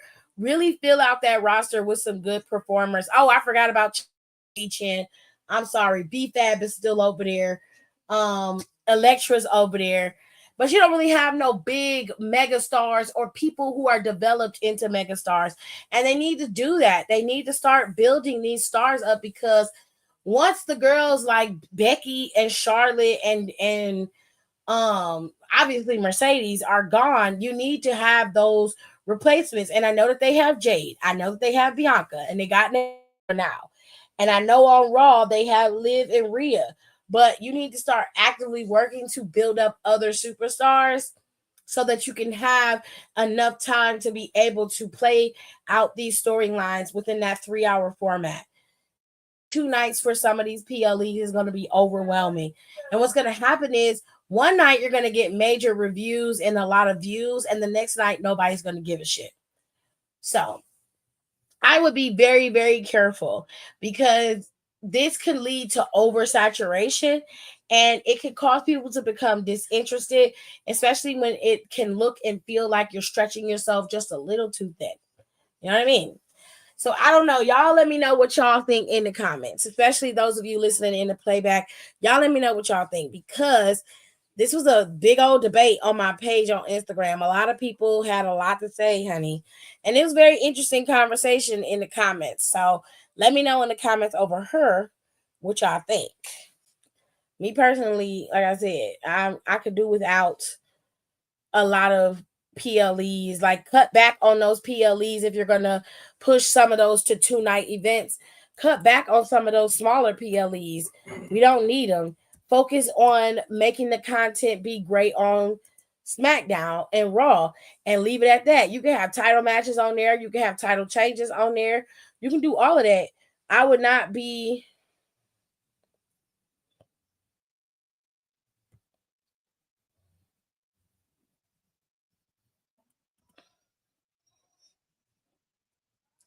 I would not be worried about it in terms of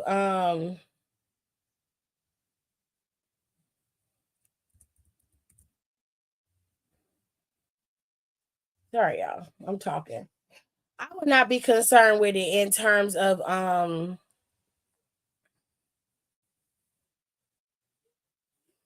would not be concerned with PLEs in terms of the cards, because you got so much to offer on with SmackDown and Raw in that 3-hour format. And then you just got the big 4, and I would keep maybe 2 or 3 PLEs, and I would let them PLEs be overseas. So Clash at the Castle would still happen. I would do like maybe a Payback, or I would switch Payback to No Way Out, and then I would do something in October, so we can have something. And then of course you still have Crown Jewel, and you still have the first PLE for still got Crown Jewel, and you still got the first PLE for the Saudi shows that'll happen in the year as well. So instead of keep doing a pay-per-view a month or every other month, cut out some of them PLEs and focus on the big 5: Money in the Bank, Royal Rumble, Survivor Series, WrestleMania, and SummerSlam. Focus on those.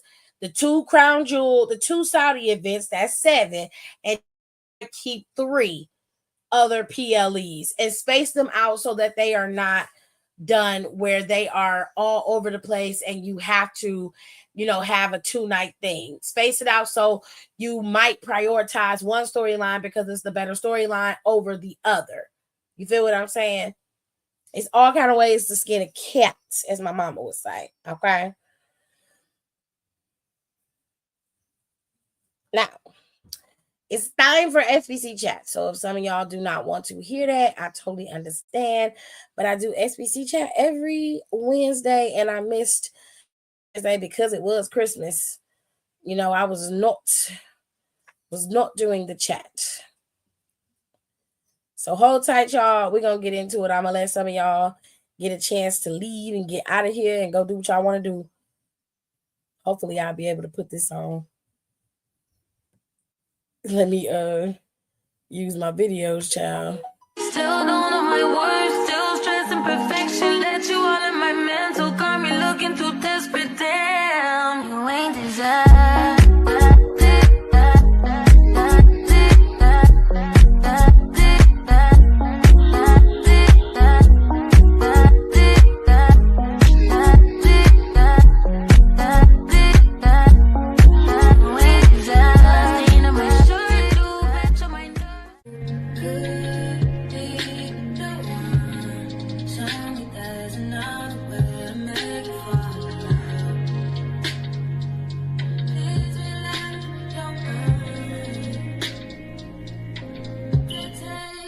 If I say I hate you,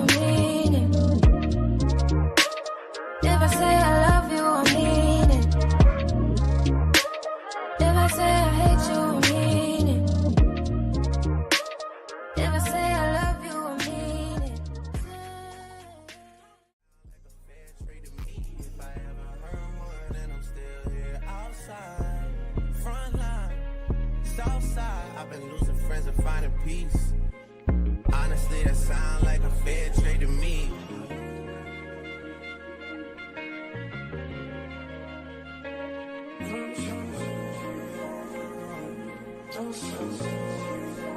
Rolling 80 wheels into the city.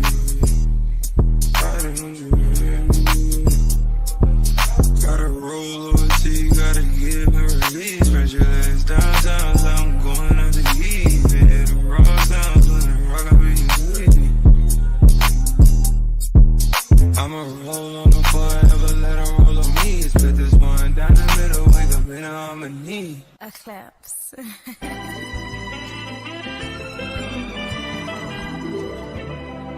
Don't close your eyes to get away. Just make my line and I'll arrange it. Beautiful, girl, you're stainless.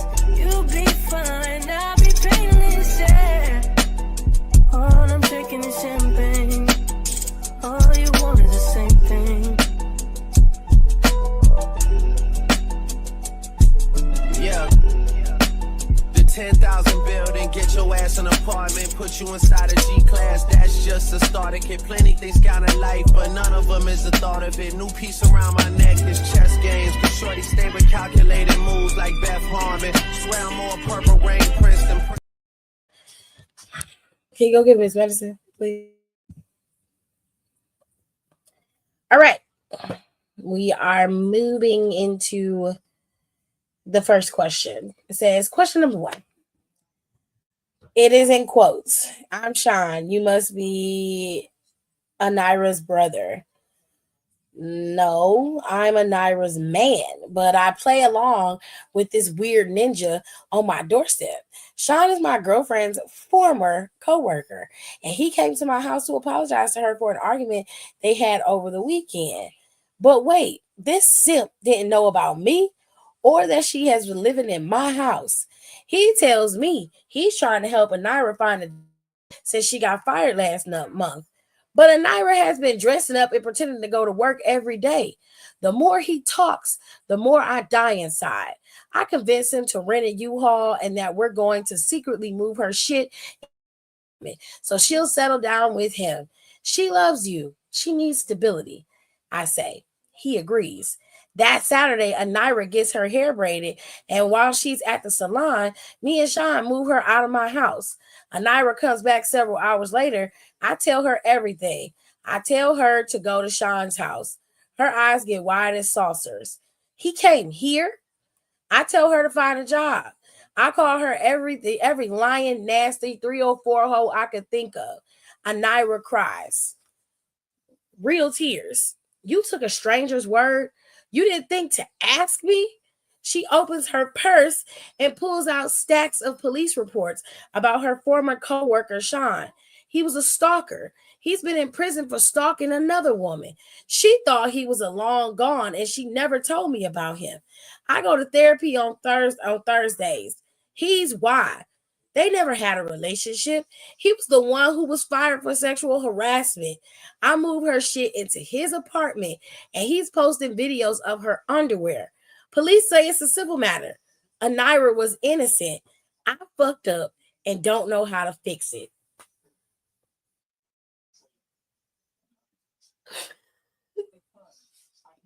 You okay? This is the fucking Mona Scott Young Lifetime bullshit. What is happening? First of all, why don't you know that your girlfriend was being stalked? Why don't you know this? Why didn't she tell you that she was being stalked by this nigga? Why didn't you ask her why she was going to therapy every week? I'm so confused as to why you do not know what's going on with your woman. And then you help this nigga move this bitch's shit in his house. I tell you where you need to start. At bare minimum, you need to start by going to his house and getting her shit out of his house. You need to take a U-Haul truck, tell him, hey, I'm coming over there. Anira coming over there. She got to pretend like you and her together. and then you gotta go knock that nigga out. Like she gotta pretend like she is with this dude and she love him, and then you need to sneak up behind him and knock his ass out and tie his ass up and put him in the motherfucking closet. Help her get her shit out of that apartment. And you need to be groveling on your damn knees and begging her. But I'm still this story has because there's no reason why you and her are not communicating on a level where you would know that she is being stalked. Why didn't she tell you this? Crazy? Am I crazy, babe? Mm-hmm. Babe, bring the one of the Italian bread and a knife, please.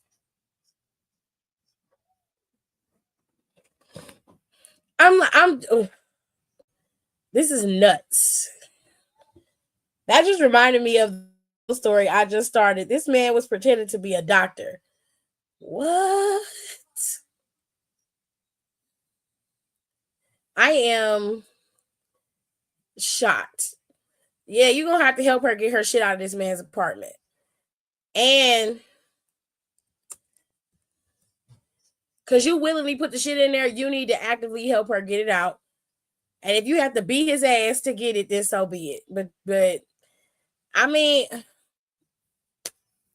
I can't necessarily say that he was wrong for kicking you out the house because I probably would have done the same thing, especially when I had no knowledge of her being stalked. Like, you going to therapy every Thursday.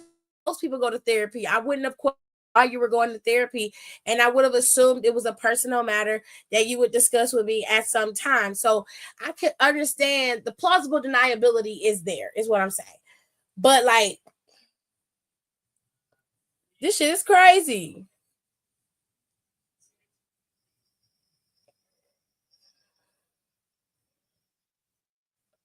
He said, I'm gonna fill you in once I'm done, child. I'll be watching some shit, child.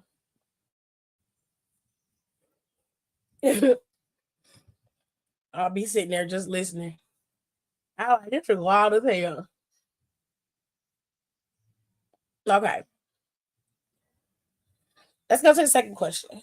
Because this is nuts. It's already starting off crazy. I've been going back and forth between my baby mama and my friend's baby mama. Your friend's baby mama? My God, today.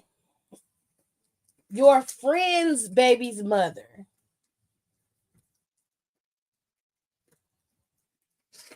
So basically, you have no respect for nobody. Got it. Two wild ass women that turn me on so bad that I'm getting ew. Just thinking about them. That's nasty. Long story short, my friend's baby mama is pregnant and he proposed to her. I know there's a very, very real possibility the kid is mine. And I don't want her to get so caught up in being his bride that she kicks me to the curb. I'm going to tell him about us. What's the best way to do it? What's the best way to tell Darnell Richardson that you are not the father? I am. Not you put this nigga's government in there? Babe. You put his government. Wowzers.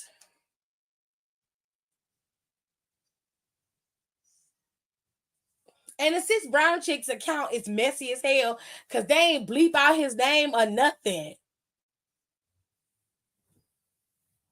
Now, that's not right.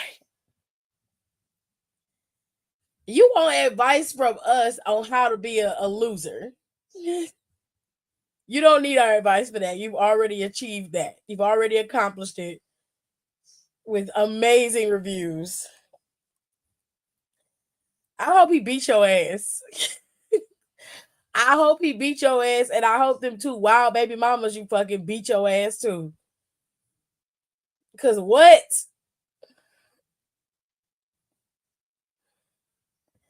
Question number 3. This girlfriend of 10 months is jealous of my ex, Rhonda. Rhonda and I lived together for 2 years. She joined the military and was stationed in Germany. I can't do long distance relationships, so we broke up. Love her and miss her. In the meantime, I met Destiny. She moved to my apartment way too soon. Basically, we did the thing, and the next day, she made my bed, cleaned the kitchen, and never left. Ugh, she one of them hoes. I like Destiny, but she's convenient. She hears my convos with Rhonda, and I don't care. Destiny begs me to hit it raw, but I don't want kids with her, so I don't. One night, Destiny made a delicious fish and rice stew with wine and candles. That gesture changed my mind, and it made me see her. I thought, she's nice, she's sexy, she's here. Maybe she's who I need. Then Destiny says this: I know you talk to your ex, and she's keeping you from loving me. You can't live in the past. I'm here, she's not. Choose me. I said yes. I promised to open myself and give her more of me. That night we made love, raw. The next morning I went to feed my fish and they were gone. Destiny knew that my ex Rhonda bought the fish tank and fish when she lived with me. Rhonda asked her fish, Coolio, LL, and Big Daddy Kane all the time. Destiny cooked the fish and fed them to me the night before. She's evil and I'm scared.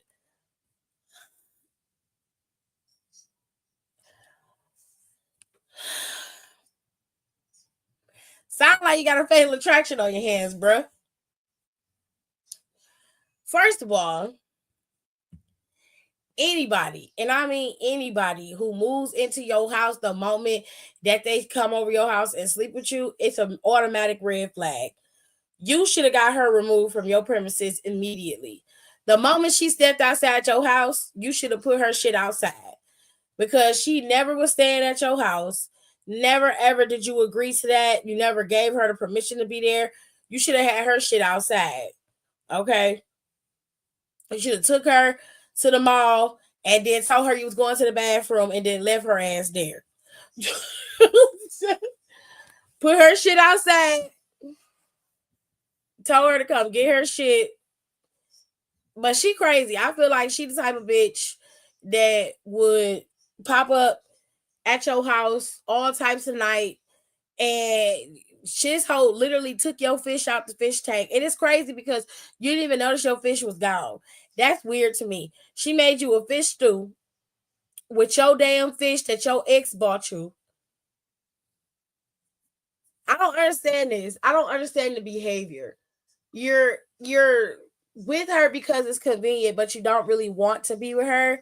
And you continue to go down this path of her, knowing that she is crazy. You knew she was crazy before she did the fish incident. She was in your house, y'all met, y'all was cool. And the first thing she decided to do was come up in your house, cook and clean like she your woman, and stay there and never leave. Meanwhile, you are ignoring her and talking to your ex on the phone like y'all the greatest things since sliced bread.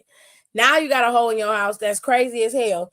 Done cooked and fed you your pet fish that your ex bought. And you talking about you scared because she evil. She made it very clear she was evil when she said what she said. Let me go back to what she said. She said, I know you talk to your ex and she's keeping you from loving me. You can't live in the past. I'm here. She's not. Choose me. That's what she said. That's what she said. So basically, you knew that hoe was crazy. And you still got on with her. You knew she was nuts. You could have got a plastic fork knife, babe. You knew she was nuts. You didn't care. What's in that cup? Tea. Where you get tea from? I need to have me make something. Let me go ahead and get some now. Before you not getting on later? I don't know, baby. You better get somewhere and pray. I don't know. But that's crazy.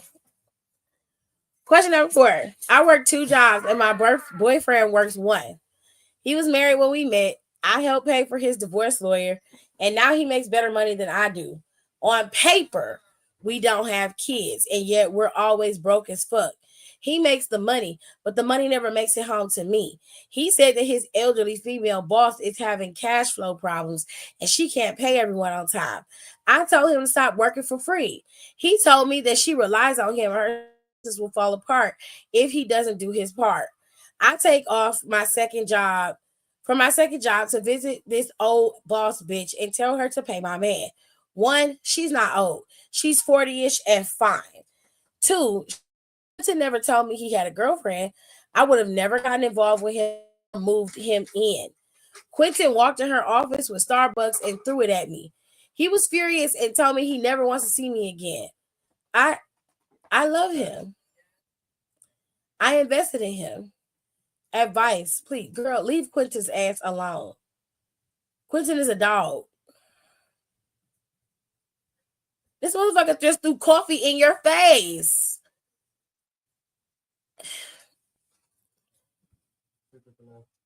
He threw coffee in your face, babe. Everything else goes out the window. He has no respect for you. And what you mean on paper, y'all ain't got no kids? What does that mean? She said he makes more money than I do on paper. Okay, well,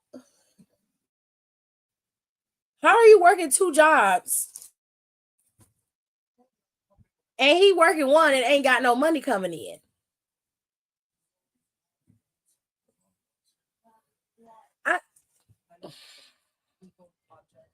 I'm just gonna ignore that. Because what the fuck you mean? What do you mean?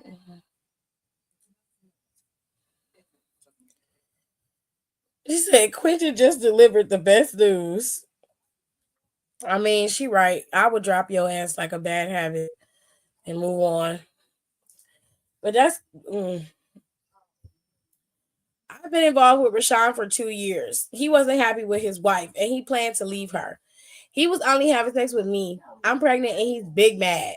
He wants me to delete it. Delete it is wild.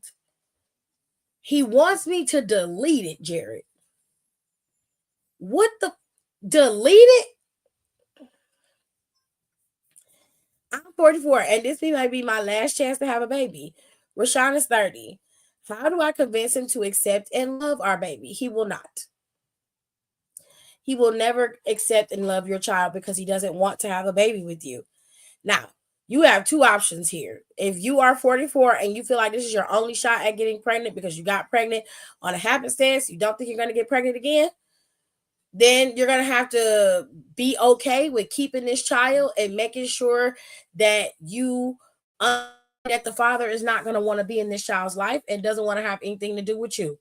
And then you're going to have to explain to that child why you had them, knowing that the father didn't want to have anything to do with them or you, and help them go through the trauma that essentially you created for your reasoning. Now, the reasons you have your baby is not bad or good or indifferent. It's totally up to you.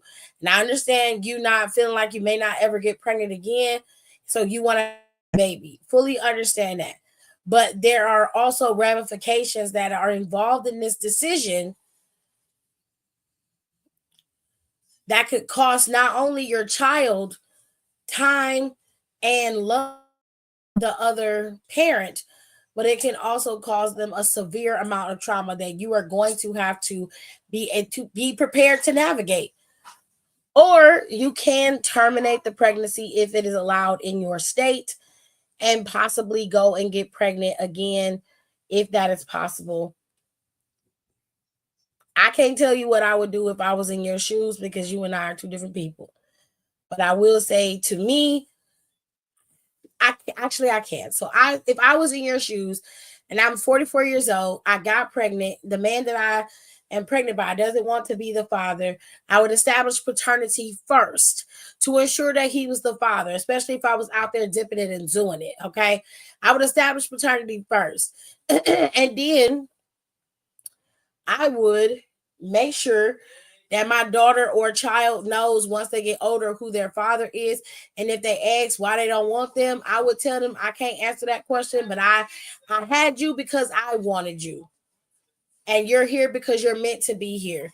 And if they can't wrap their brain around why their father didn't want to be there for them or didn't want to be their father, then I would start the process of taking them to therapy to make sure they understood that they're not broken, that they are always loved, and nothing that their father did is any reflection on them or the fact that they were born.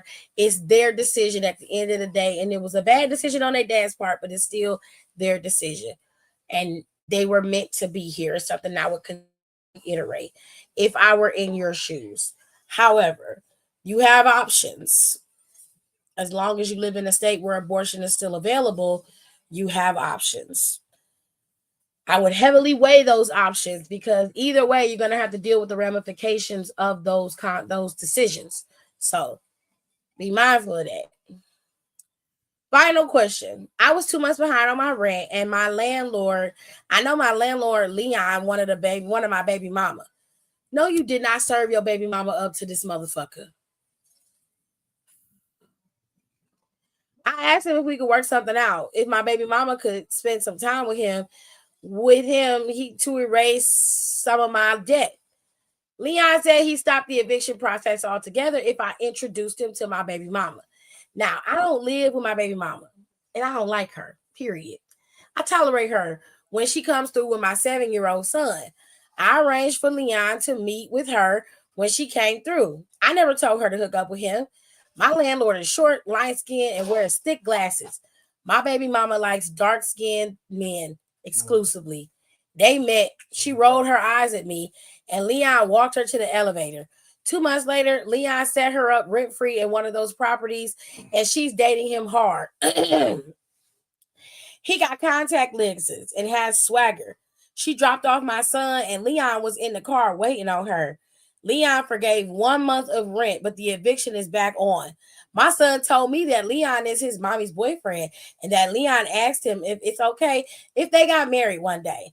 I asked my son what he thought about that. He said, she's happy all the time. Leon gave me a PS5 in my own room. Don't you think it's a good idea if they got married? I want my baby mama back from that light-skinned snake. Oh, no, bitch. Oh, no. See, you forgot the power of the Pusau, okay? You forgot about that. And you forgot that your baby mama don't like you either, okay? You forgot about that. Child, a woman can do a lot of things. She can be a deadly disease, or she can be your greatest cheerleader, pushing you to be great in so many ways, honey. I'm sorry. Leon went and got your woman and had a glow up moment, and he done got you evicted, child. It sound like it sound like you get ready to lose your apartment, babe. That's what it sound like. It sound like you finna get kicked out. I would have told her, girl, don't fuck this up for us. Little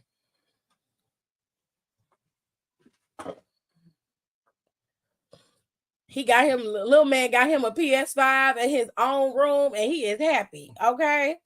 He was like, my mama is in a penthouse, and she happy, and I'm happy.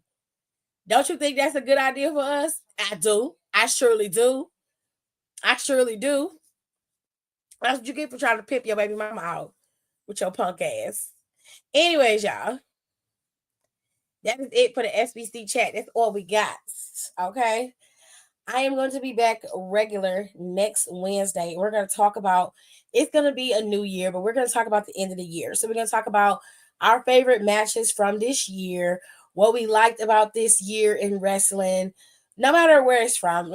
Over here, we do have the WWE, but if you have some other stuff that you want to talk about, I'm going to talk about AEW stuff as well. We're going to talk about it and some of the feuds that I liked. And we're going to go all the way back to the beginning and try to recap as much of the year as possible. Y'all have to remember, so much happens in a year's time. WWE is like being in 2 or 3 years in 1 year. You know what I'm saying? So we're going to talk about all of the fun stuff throughout the year that happened that has led to now, which we're in the new year. So New Year's coming towards the end of the month. It's going to be book club. We're going to start off with Lita's book because it's only 1 hour long on Audible. I haven't gotten it. And if you need it, you can always go and get it from Barnes & Noble. Or a good place to shop for books is the Half Price Bookstore. I cannot stress that enough. Karrion Kross just came out with his pre-order for his book. So I'm going to get Karrion's book as well, and we'll read his book later on. But we're going to start off with Becky and Lita. First, I'm going to get Lita out the way since her book is the shortest, and then we'll start off with Becky. I'll do 5 chapters, roughly, bare minimum, every video. I'll be recapping 5 chapters, and then I'll go live, and we'll do book club live, and I'll talk about how I felt about it. Like, some of the stuff she talked about, and we'll just have a full conversation. I'll even include Donnie if Don is available to go live for that. And those members only lives will be on Thursdays. So, because I have to have time, honey. So we will do all of that good stuff. We're gonna have a good time. I promise. And we're going to be posting some more content. I told y'all, we're starting cooking content in March. We're going to have the makeup recreation stuff and like the videos where I'm talking about the wrestlers that I like and all that stuff. I'm still going to do the podcast stuff where we talk about certain wrestlers, certain storylines, or certain things that are just on my mind. I'm going to put that up for the members, and then later on it'll go up for the subbies as well. So you guys are going to get a lot more content from me because I'm going to be putting a lot of full-on dedication into this channel and building it up because I really do enjoy talking about wrestling. Wrestling is fun. It's a good time, and I enjoy breaking it down with people and having full-on conversations and debates. It's just a good time. I love it. So we're going to have a good time over here. So I hope you guys enjoy. And if you want the book club stuff, then you're going to have to join the membership. The membership is really, really cheap, man. It's 99 cents to start off. That's every month. It's 99 cents. You get a discount on the merchandise.